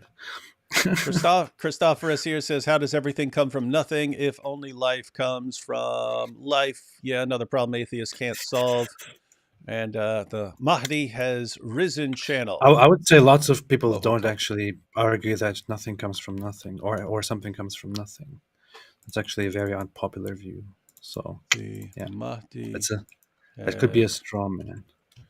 The Mahdi has risen.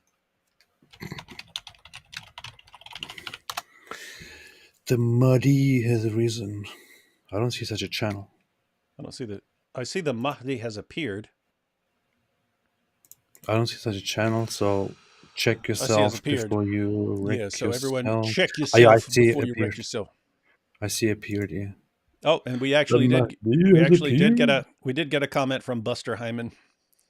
Oh, guy, nice. Please review the Dyer versus Dillahunty debate. Yeah, I wouldn't mind checking that out. I don't know if again, it's a long debate. Maybe if people want us to go through their opening statements or something like that, that's more manageable.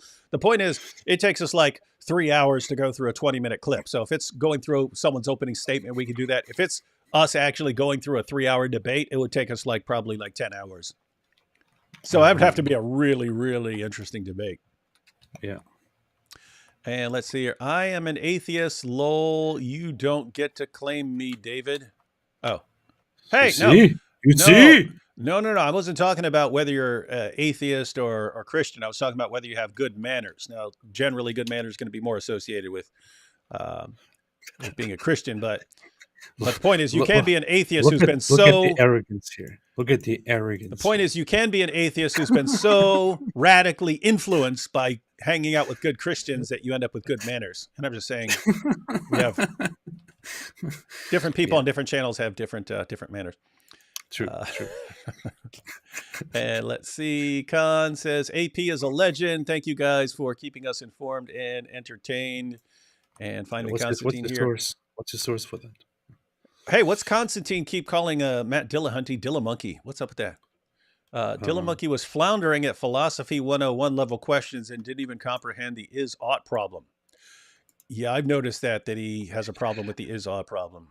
To be very honest, I do not think that it would be, that it would be very, very, very wise for people who don't have these arguments every single day to have a debate with Jay Dyer on deep philosophical questions. Well, I mean, but who's going to be better than Matt Dillahunty? He's kind of who's better than him? I don't know. People can be, as far as general debate skills, Matt is a very, very, very skilled debater who's debated just tons and tons of people. That is as true. far as his knowledge and understanding of certain topics, yes, there could be people who know certain topics or familiar with certain topics better than him. That is true. But with Jay Dyer, it's just I disagree with a lot of stuff that he says. Completely fundamentally different worldviews, different explanations of things that are happening. But I just think that the guy has a mind like a monster or whatever it is. Very, very intelligent. Let's see. Jack says, here is a boring super chat and username. Guess what channel I'm from? Well, I mean, boring wouldn't tell us one channel or the other, but the fact that you're not talking about perverted, disgusting things means it's probably my channel. You're probably from here. Give this to AP. He needs a haircut. What? I need a haircut. My hair's way longer than AP's. Yeah. So David also started copying me when I was growing my hair longer. Suddenly I meet him and suddenly he has longer hair. What is happening? Your entire life you waited for for me to have longer hair so you could suddenly start experimenting with longer haircuts. Yeah, that's what happened, and not my wife telling me that she doesn't like my short hair. Same thing. Yeah, that one. Buster Hyman here says their part about the transcendental argument. Okay, so yeah, I will check out the Jay Dyer versus Matt Dillahunty debate, and apparently they have a section on the transcendental argument. If it's sufficiently short enough for us to review, I wouldn't mind doing that because I would like to see what Jay Dyer's actual case is, and I wouldn't mind seeing how Matt responds. Ben says, I have a friend who is a Christian and a materialist. He thinks free will is an emergent property of our physical design. I'd have to see what he would mean by free will as an emergent property. Like what sort of free will is he actually talking about there? And a materialist, I'd have to, like, I don't know what you mean by materialist, because a materialist would generally be someone who believes in the material world is all that exists. And so if you're a Christian, you would believe in God in addition to that, unless you just believe, like, as far as human beings are concerned, then we're just material. Yeah, I'd have to see what you mean. And please review the part where Alex mentions Islam. Oh, again, I haven't seen it. Okay, we'll have to see if there's an interesting section. I will finish watching that discussion with Alex and Ben Shapiro and see what they say about Islam, and maybe we'll check that out. All right, everyone. We will be live again here someday. We don't know when that will be. It's going to be interesting. Yeah. We're still getting comments here. Let's see. Constantine the Great. Dilla Monkey. What's wrong with you, man? His name's Dillahuntty. Dilla Monkey. Oh, Dilla Monkey comes from Matt's famous I have value because my monkey ancestors had value. Also, Dyer is a heavy precept apologist. Oh, okay. So he's using the transcendental argument. Okay. Well, that's interesting. And have you read The Bondage of the Will by Martin Luther? Why would the will of man be the only thing that exists, which is unaffected by the curse of sin? Unaffected. That's a different sort of issue, Jonathan. Yeah, so we're in the realm of basically physical determinism and so on. But yeah, have not read that. All right, everyone. We will catch you all next time. Again, video out tomorrow. Video out tomorrow for channel members. Tell me how you get access to it, because I can post that in the community thing, but I do not know how you actually get that. And then everyone else will be up Tuesday morning. Check it out, because it is, again, one of my favorite arguments against Islam in the most powerful form in which it has ever been presented. And learn the information. As always, share it with your buddies. And as always, and no need for delusions. Just accept that there is no free will and live your life. Yeah. See what the atheists encourage? Blind faith. Yeah. Stay away from blind faith and atheism, ladies and gentlemen. Stay away from blind faith.